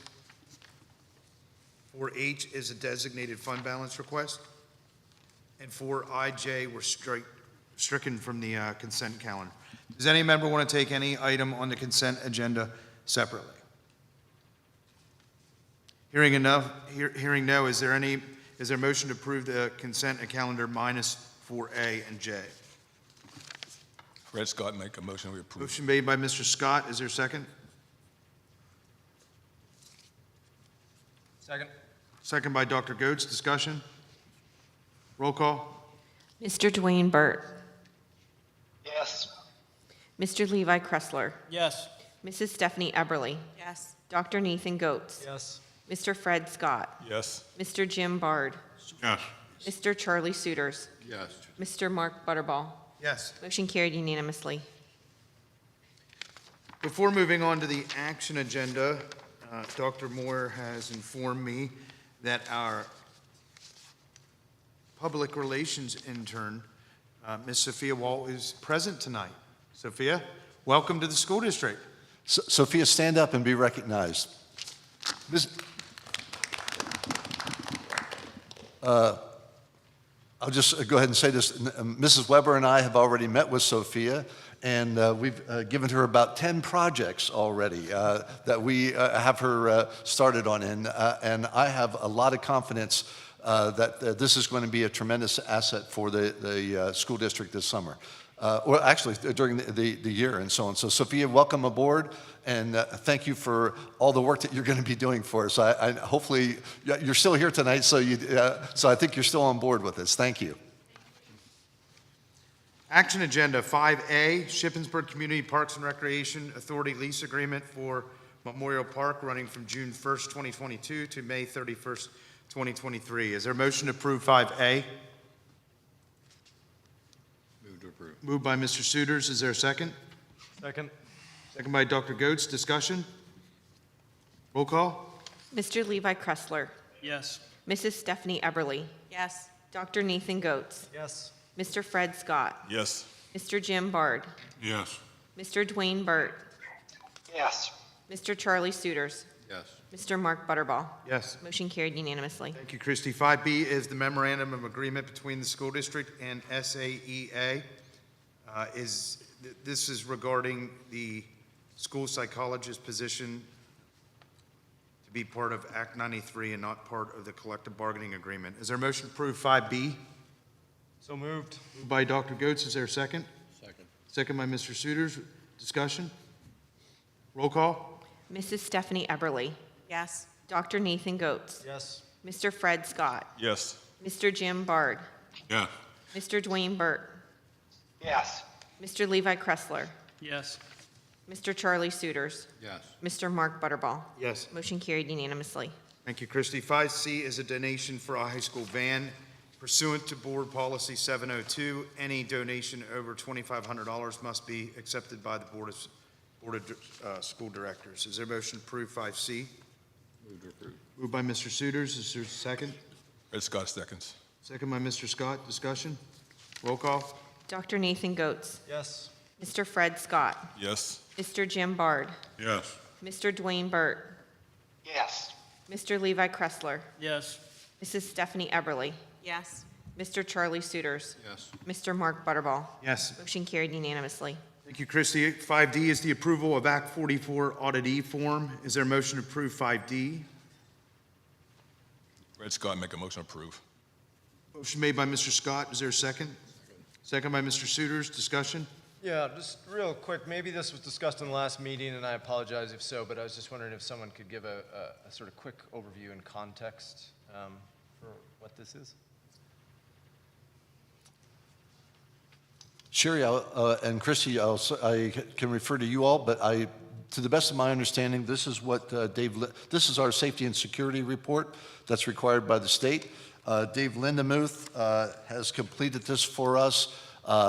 It reports a lot of the different drills that we have done and the other activities we have done across the district to improve and to secure and increase the probability that we're going to be able to keep our students and staff safe. Dave Lindemuth has a wonderful relationship with many of the first responders in the Shippensburg area, and if there's anything really specific there, I would really like to defer to, we would invite him to come to a subsequent meeting and present and share as much detail as you would like. That's about all I'm familiar with, unless Sherry or Christy, I'm missing anything. I can fill in the gaps. So what this is if you remember, about a year ago now, last June, the state contacted us and audited the school districts through the state. Every year we get a local audit, but this was our state audit. And so from the state audit, there were several findings. And so this is the school district's response to how we are going to correct those findings going forward. Okay, so is it just related to security, or is it, I mean? No, so there was a number of findings. So finding number one was related to transportation and reporting incorrect data. Finding number two was in regards to our PIMS and non-resident reporting, over-reporting on student data and correcting that. Number three was in regards to fire drills, and number four, is there number four? I thought there was four, but I guess three is just the fire drills. So transportation, fire drills, and child accounting. So we were audited, mistakes were found, we've corrected those. This is the plan for correcting them. The audit works, so we carry on. That is correct. All right, good enough, thank you.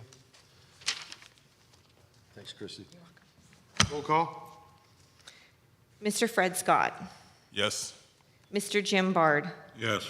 Mr. Dwayne Burt. Yes. Mr. Levi Kressler. Yes. Mrs. Stephanie Eberly. Yes. Dr. Nathan Goetz. Yes. Mr. Charlie Suiters. Yes. Mr. Mark Butterball. Yes. Motion carried unanimously. Thank you, Christie. 5E is the dual agreement with Pennsylvania College of Health Sciences. Is there a motion to approve 5E? Fred Scott, make a motion. Mr. Scott, is there a second? Second. Second by Mr. Bard. Discussion? Roll call?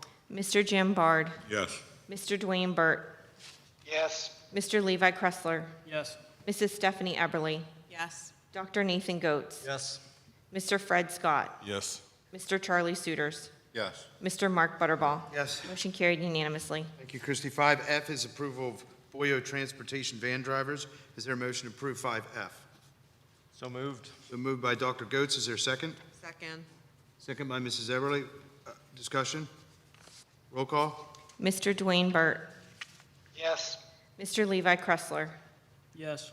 Mrs. Stephanie Eberly. Yes. Dr. Nathan Goetz. Yes. Mr. Fred Scott. Yes. Mr. Jim Bard. Yes. Mr. Charlie Suiters. Yes. Mr. Mark Butterball. Yes. Motion carried unanimously. Thank you, Christie. 5G is the 2022-2023 final general fund budget. Is there a motion to approve the budget?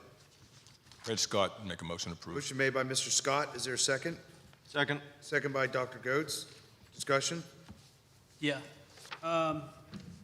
For this, and I know Dr. Moore, I just asked you this last week, but I guess it's just reassurance again to anyone who didn't hear it, that you, yourself, Mr. Linden Youth, and Mr. Scott are all planning on meeting with the new borough police chief to talk about school security. Is that correct? He asking you, Doc. He asking you about that. We're gonna set that. My apologies. Can't hear me again. I'm having trouble hearing this side, the left Sorry. side. I don't know if it's me or the acoustics. Microphone is down a bit. Can you Sure. repeat it and get closer? Yeah, Dr. Moyer, you, last week we talked at the budget meeting about you and Chief Scott and the new borough chief police and Mr. Linden Youth all meeting, to have a meeting to discuss school safety. I guess my question is the school resource officer is listed as a priority 1, it's number 11 on the list. By passing this, are we assuring to our community that by all logistical means, we will have a school resource officer when school comes back in late August, early September?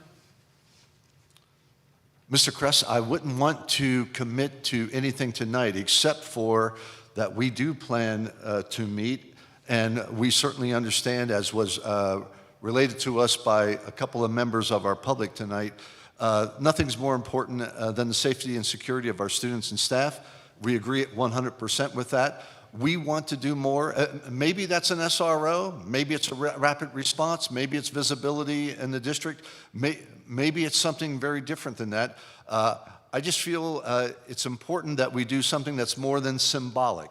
And we have several buildings that we're talking about in this situation. And, so I would like to tap the brains of our former Chief Scott, the new chief, who I'm looking forward to meeting with. We have a meeting that's being arranged, Dave Lindemuth and myself, and we will be coming with you well before the school year starts with some type of recommendation in that regard. I'm just not sure what that looks like yet until I really tap into the experts.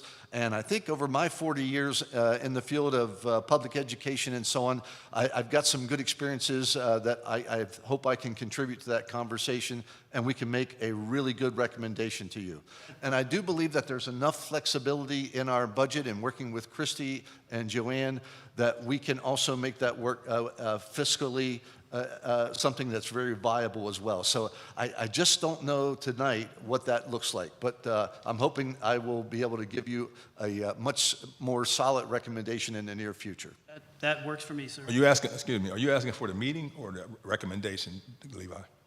I was just talking about how, as we pass this budget, that is listed as a priority 1, like, very to be included going forward. And I'm just asking about when we have a meeting, that there are reassurances that this is going on and that we are making plans moving forward. We're just not immediately being like, yep, doing this today. But we want to have a plan in the very near future, as Dr. Moyer said. Refresh my memory, Christy, on the school resource officer. This position has been budgeted in the last two budgets?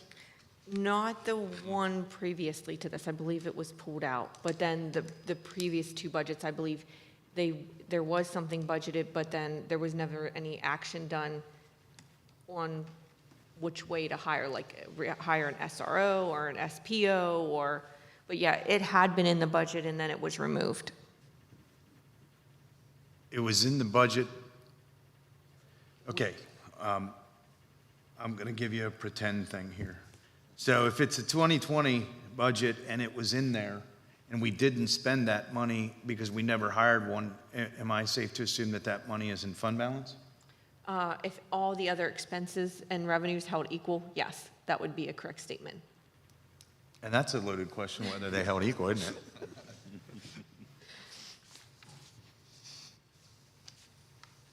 Any other discussion regarding the budget? Dwayne Burt, I just have a quick question for Dr. Moyer as it relates to, I see we're proposing additional applied behavior analysis teachers, ABA teachers, and as well as an additional autistic teacher. And I'm just curious, I didn't see any breakdown as to whether those additions would then require attendant additional speech pathology needs or occupational therapy needs or physical therapy needs. So that's the first question. Would it be reasonable to assume that those additions would come with attendant speech pathology, occupational therapy, and physical therapy types of needs? And then are those things planned and accounted for in this budget? Thank you. Mr. Burt, that's an excellent question. I'm not sure if I have all the specifics on that. I do believe our special ed director, Lauren, and her team have accounted for that. Sherry, can you help me out on that response a little bit? I really can't. I know Lauren has been looking into it with Bethany to make sure that we had what we needed to have for the addition of those classrooms in here. I cannot state with 100% certainty that I know that she has accounted for the need of speech language pathologist, occupational therapist, et cetera. The only thing I know I can say that she did account for is the speech and language needs, because if you recall from the June 8th Budget and Finance meeting, when we gave an update on the special education budget, we first shared some reductions of costs within the special ed budget, and then we shared the proposed reallocations of those savings, and one of the items on the list was a contract for speech and language of $20,000. That's the only thing that I can speak to definitely that was accounted for.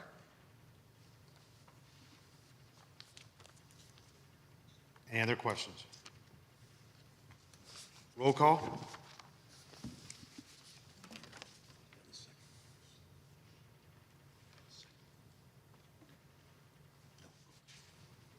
Mr. Levi Kressler. Yes. Mrs. Stephanie Eberly. Yes. Dr. Nathan Goetz. Yes. Mr. Fred Scott. Yes. Mr. Jim Bard. Yes. Mr. Dwayne Burt. Yes. Mr. Charlie Suiters. Yes. Mr. Mark Butterball. Yes. Motion carried unanimously. Thank you, Christy. We have a budget. 5H is your 2022-2023 Homestead Farmstead Exclusion Resolution. Is there a motion to approve 5H? Move to approve. Moved by Mr. Suiters. Is there a second? Fred Scott, second. Second by Mr. Scott. Discussion? Roll call. Mrs. Stephanie Eberly.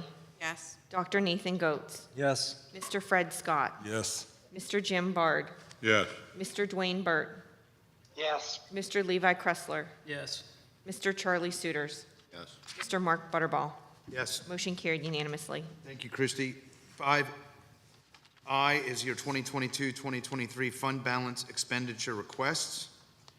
The administration's recommending approval of the following fund balance request items to be completed and purchased during the 2022-2023 school year. $221,000 for technology capital projects. These are Chromebook cases, interactive panels, upgraded server, and swimming blocks as presented at the May 16, 2022 to Budget Finance meeting for $25,000. Is there a motion to approve those expenditure requests? Fred Scott, make a motion to approve. Motion made by Mr. Scott. Is there a second? Second? Second by Dr. Goetz. Discussion? Roll call? Dr. Nathan Goetz. Yes. Mr. Fred Scott. Yes. Mr. Jim Bard. Yes. Mr. Dwayne Burt. Yes. Mr. Levi Kressler. Yes. Mrs. Stephanie Eberly. Yes. Mr. Charlie Suiters. Yes. Mr. Mark Butterball. Yes. Motion carried unanimously. Thank you, Christie. 5J is the reclass, the retirement PESERS committed fund balance.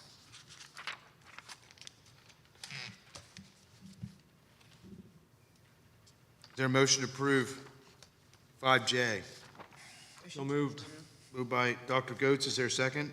Second. Second by Mrs. Everly. Discussion? Roll call? Mr. Fred Scott. Yes. Mr. Jim Bard. Yes. Mr. Dwayne Burt. Yes. Mr. Levi Kressler. Yes. Mrs. Stephanie Eberly. Yes. Dr. Nathan Goetz. Yes.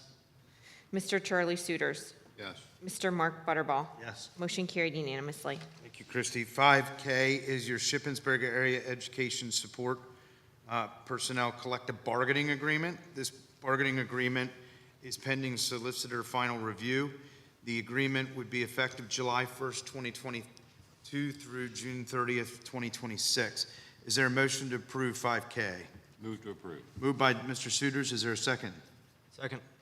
Second by Dr. Goetz. Discussion?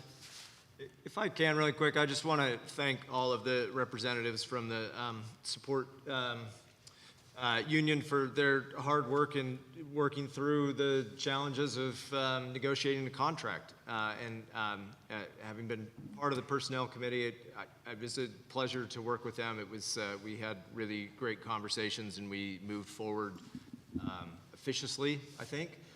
And I'm just really excited that we're going to get this done before the contract term is up.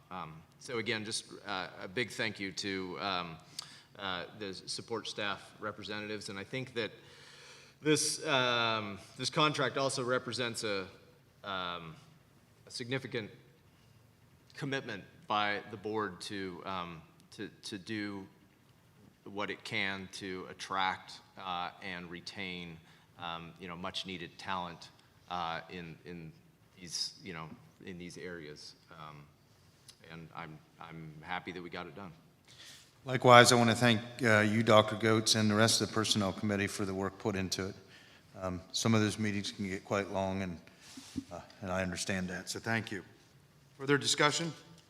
Roll call? Mr. Jim Bard. Yes. Mr. Dwayne Burt. Yes. Mr. Levi Kressler. Yes. Mrs. Stephanie Eberly. Yes. Dr. Nathan Goetz. Yes. Mr. Fred Scott. Yes. Mr. Charlie Suiters. Yes. Mr. Mark Butterball. Yes. Motion carried unanimously. Thank you, Christie. 5L is the proposed stadium funding request. Board members requesting $3.25 million in fund balance and $3.25 million from an upcoming bond issue to be committed to a proposed stadium project. Is there a motion to approve the 5L? No discussion? I have to make a motion first. Make a motion to, Approve 5L. I make a motion. Mr. Scott makes a motion. Is there a second? Second. Second by Mr. Bard. Discussion? Dwayne Burt, I think the first question is how did this get on the action agenda? I don't recall this being on a previous discussion agenda. Stadium has been on all the discussion agendas. Mark required it to be on the discussion agenda. It's the first time it's been on the action committee discussion. Action agenda always been on discussion. And if you look down the next one, discussion, it's there again. This is Dwayne Burt. This item I do not recall ever being on the discussion agenda as such. I don't understand the request when we have a meeting on Wednesday with Site Logic and the engineers. So I really don't understand the request. I thought a request like this would be coming after that meeting. And considering that we haven't talked to Site Logic about where that $3.25 million is coming from within the bond issue, I cannot support 5L and will not vote for 5L. Well, you have a right to vote, and I have no problem with that. But we've been discussing this for years, so I want to vote. I look down here at the bond from, we had 49 million, excuse me, we had a $49 million budget at, right? Not anymore. We Not with did. interest We rates did have, rising. we did have 49. We waited till, as of 5/22, it was down to 44 million. Am I correct? Correct. So we lost $5 million. $5 million wiped off the board. That's not counting inflation. And so we're going to wait till the 15th. We're going to have another meeting. We're going to discuss what Site Logic says. Then what? We're going to vote, or we're going to wait to push it off down weeks and months down the road and lose more money? I want a vote. If I lose, we lose. I don't care, but I want a vote. I'm tired of people walking up to me and saying, Fred, why you guys stalling the stadium? I want people to know I tried. So that's my...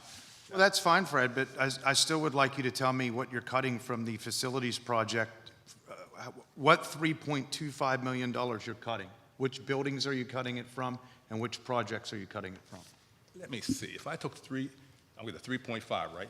3.25 million you want to come from the bond, according to your motion. So which projects and which buildings are you cutting?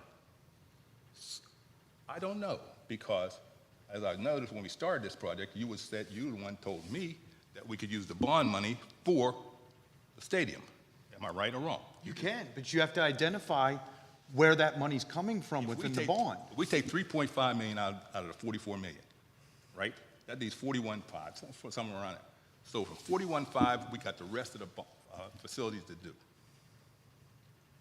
All I'm asking you takes that much money out, and the rest of it we can do.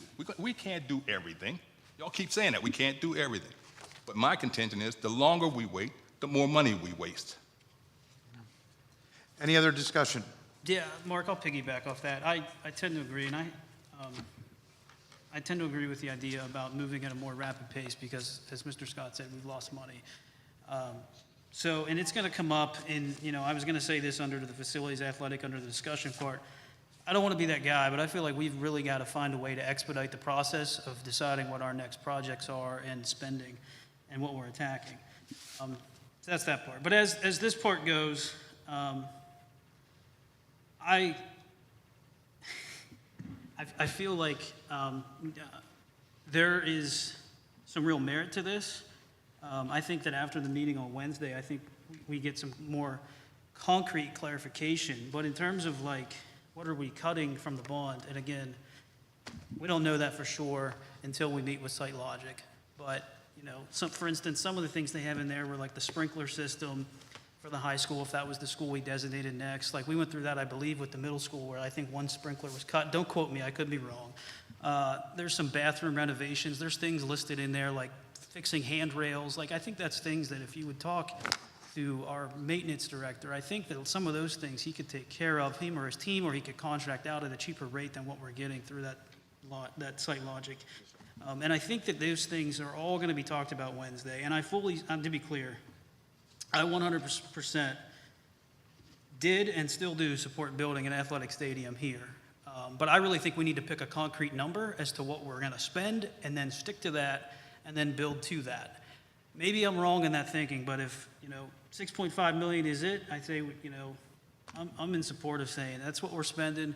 If Site Logic comes and says, well, you can't get this, then we don't get that. We build to what we can spend, and I think as a board, we have to decide what we're willing to spend on not only the stadium, but also the next phase of the high school project, which, it lists the gym at 10 point some million dollars. Do we need a $10 million gym? I mean, I love indoor sports. I don't know if we need a $10.8 million gym that looks like Chambersburg High School's. We need something that fits a little bit more to our size. So, but again, to go back to my entire point of this, I really think we have to meet and just designate like we're doing Wednesday with Site Logic, but just meet as a board with the idea that we're going to talk about these facilities, we're going to talk about renovations, we're going to talk about the bond and where we're spending it, and how we can expedite this process, because we've lost out on $5 million. When Christy told us that back in May, I was kind of heartbroken. That's $5 million that we lost out on. That's a lot of money. We talk about a $6.5 million stadium tonight, that's almost the whole thing. You talk about the middle school project that we think spent a little over $10 million, that's half that. Like, think of the money that we've lost, and I just really want to find a way that we have to expedite this process. So, Mr. Scott, it is not the ideal way in terms of the timing, but I feel pretty confident that after Wednesday night, I think that we'll have a better understanding of stuff, but we, again, as a board, have to continue to meet more regularly. That's it. Thank you. Any other comments? Well, I'm not comfortable with the proposal, but I do like this $6.5 million. I like the idea of us setting, as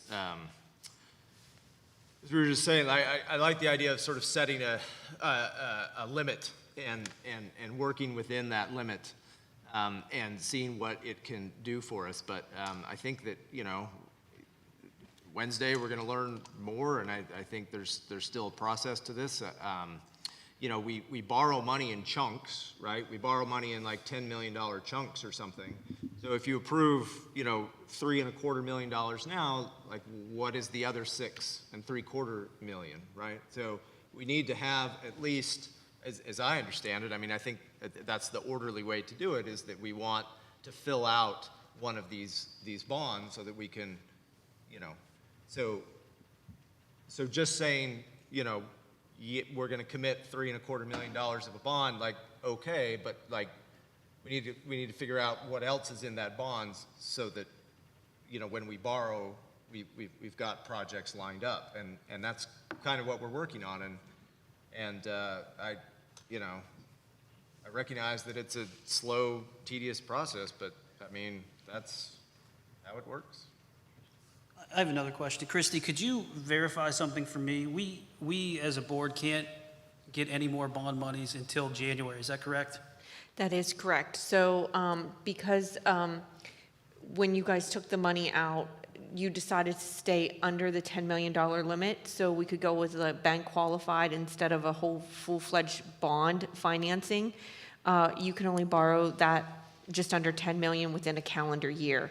However, then you can borrow as of January of 2023 again, but you don't have to stay in the $10 million limit. If you have enough projects identified and they total $20 million, then you can go ahead and borrow that full $20 million. It'll just be a full-fledged bond instead of a bank qualified. That was my second question. I was going to ask if there was a cap on 10 million or slightly under, and So you just have to meet those 3 borrowing tests. Don't have them memorized, but the whole borrowing test that you're going to commit to a certain percentage of the bond. You have to have it spent within so many years. You have projects planned out, and you have to have it spent within, I think, 3 years. But as long as you meet that, you can borrow as much as you really want and can afford.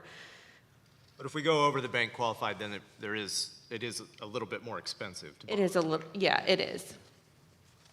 But also on that, Chrissy, as if the federal government is going to increase interest rates, correct? We anticipate them increasing at least 2 months. Correct. We take a hit every time they increase on that bond, correct? Yes. Every time they increase interest rates. That's not including inflation, that you have no control over, but inflation affects what we buy. We buy a 2x4 today, it's $2. Tomorrow it might be $2.25. So the longer we go, the more it could cost. Correct. Any other discussion? Dwayne Burt, just a quick question for Mrs. Lynch. The way this is written, it includes the spending of $3.25 million in fund balance. Can you remind us, as best you were able to determine, what that would do, or the advisability of spending $3.25 million out of fund balance at one time, what impact that might have on our credit rating or borrowing potential? In other words, would we really do this way? Is it really wise, or isn't it probably more appropriate to do the kinds of projects, for example, that we've approved tonight out of fund balance in smaller chunks, so that we can more carefully manage the drawdown of fund balance, instead of, oh yeah, we want to borrow we want to borrow millions of dollars, but we're going to deplete our fund balance by 3.25 million all at one time. Can you speak to that, please? Sure. So if you recall at one of the budget finance presentations, I presented some information from PFM, our financial advisors, and there is a potential if you spend a large quantity out of your fund balance at one time that it could potentially have a negative impact on our borrowing rating because they do look at our fund balance when we go to borrow money. There are recommendations out there. They're not concrete, they're not set in stone, but currently one of the recommendations, I think it's by S&P, is to have a fund balance of, I think, 18% of your total expenditures, and we're currently at that point. So, if we're not putting a substantial amount back in the fund balance and we're pulling out 3.25 million, just know that there is a potential to impact our future credit rating going forward, which could then end up costing us more in interest rate from borrowings. Or if we say that another way, am I correct in saying that if we were to meet the target that you said based on current expenditure levels, that the amount in our fund balance is the exact recommended amount that we would need in our fund balance? Is that correct? To maintain our A+ credit rating, yes. Yeah. So in reality, I think it's very possible, if not more than very possible, maybe likely, that we wouldn't do it this way in the first place. So if we don't have to take the 3.25 out right all at one time, do we? Could we not use it, pay the bills as they come in? Correct, yeah, we would use them as they would come in. So if it expands over, I don't know how long the project would expand to do, but if it would expand over a couple fiscal years, it wouldn't come out of the fund balance all at one time. So We just assigned and committed. Correct. But so not gonna be no shock to 3.25 one big chunk. So we take, if they spend 500,000 or $1 million, that comes out. Because this is a long road project. This is not gonna be overnight. So anyway. I mean, I didn't really think the discussion would get this far, but I'm not sure where that 3.25 million comes out of fund balance. I mean, the budget has 1.6 in unassigned, and we have 1.2, I think, already assigned to the flagship Proud. So that, I mean, if you use all the unassigned and the flagship Proud, that comes about 2.8, which almost gets you there, but all the rest has been assigned to something, and we just decided that we were going to take $1 million and commit that to, paying the salaries of some teachers for the next few years. So I'm not sure where money's coming from anyway. Dr. Goetz, I don't want to speak to him because he's not here, and he didn't propose this and he didn't do it, but I think where the idea came of transferring some money came from Mr. Hilbinger a couple budget meetings ago. He talked about that same Peasers account that we just transferred money out of. And I don't know what the number would be. I don't know what is a healthy number to let in that account, like that designation of fund balance.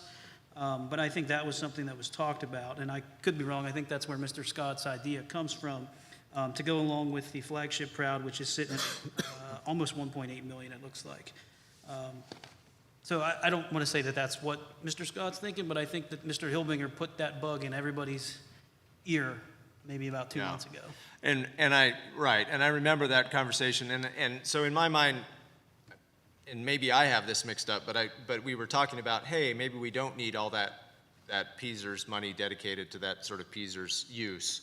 And so then we talked about like, hey, well, maybe it would be smart to use some of that money to sort of plan,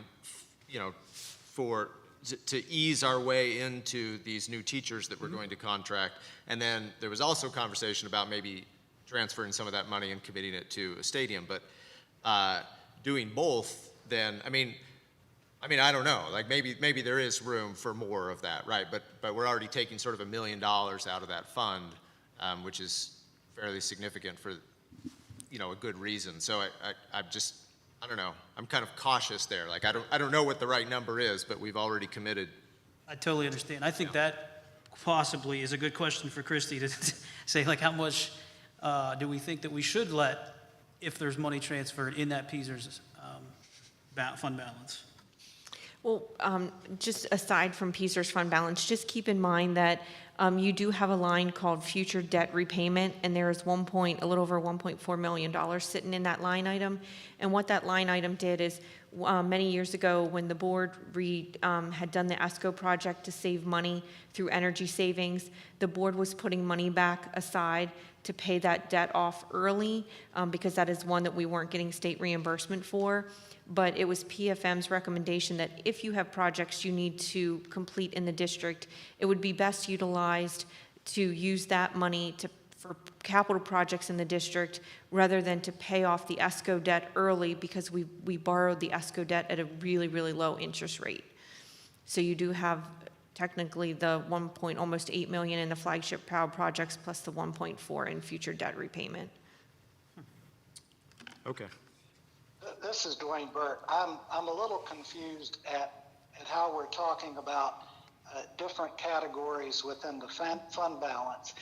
And if we go back to the comment that Mrs. Lentz made, if the percentage that's recommended to keep in fund balance, to keep our credit rating at A+, is the amount of money that we have in fund balance now, if I understood that correctly, then the fact that that there may be different amounts of money in different categories, if we really shouldn't touch much of it anyway to spend down, and or if we really wouldn't spend some $3.25 million all in one whack, wouldn't or shouldn't, for the same reason. Moving money around, I mean, we certainly can, and that's certainly our prerogative to move money around, and there is more money in the PSERS account than we, at this point, it would look like we would use based on the way we're using that money, that we would use in forever.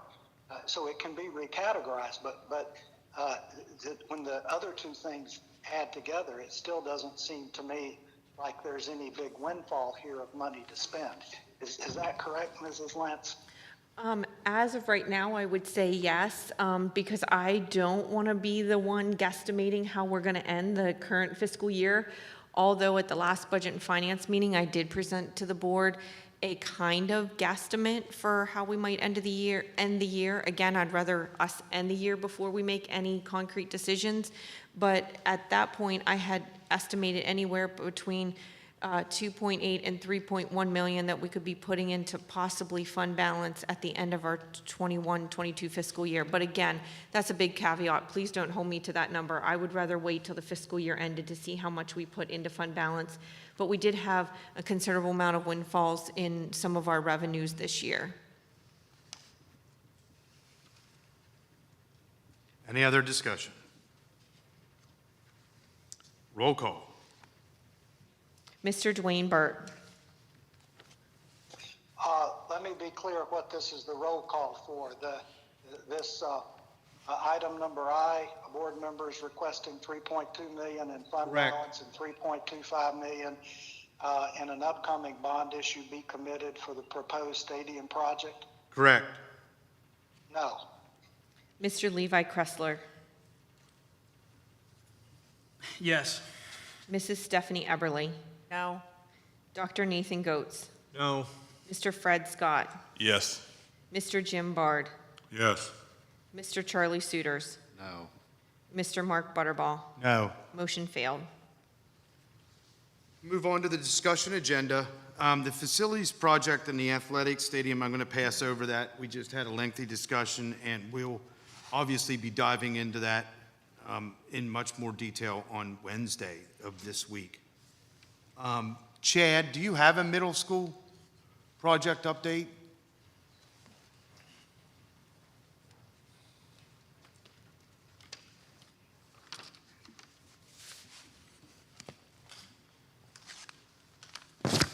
Good evening, everyone. Yeah, I just have a quick update that we actually had our kickoff meeting on June 8th, and not all the contractors, but most of the contractors were online, and some of them were present, as long as Joe Walker was present.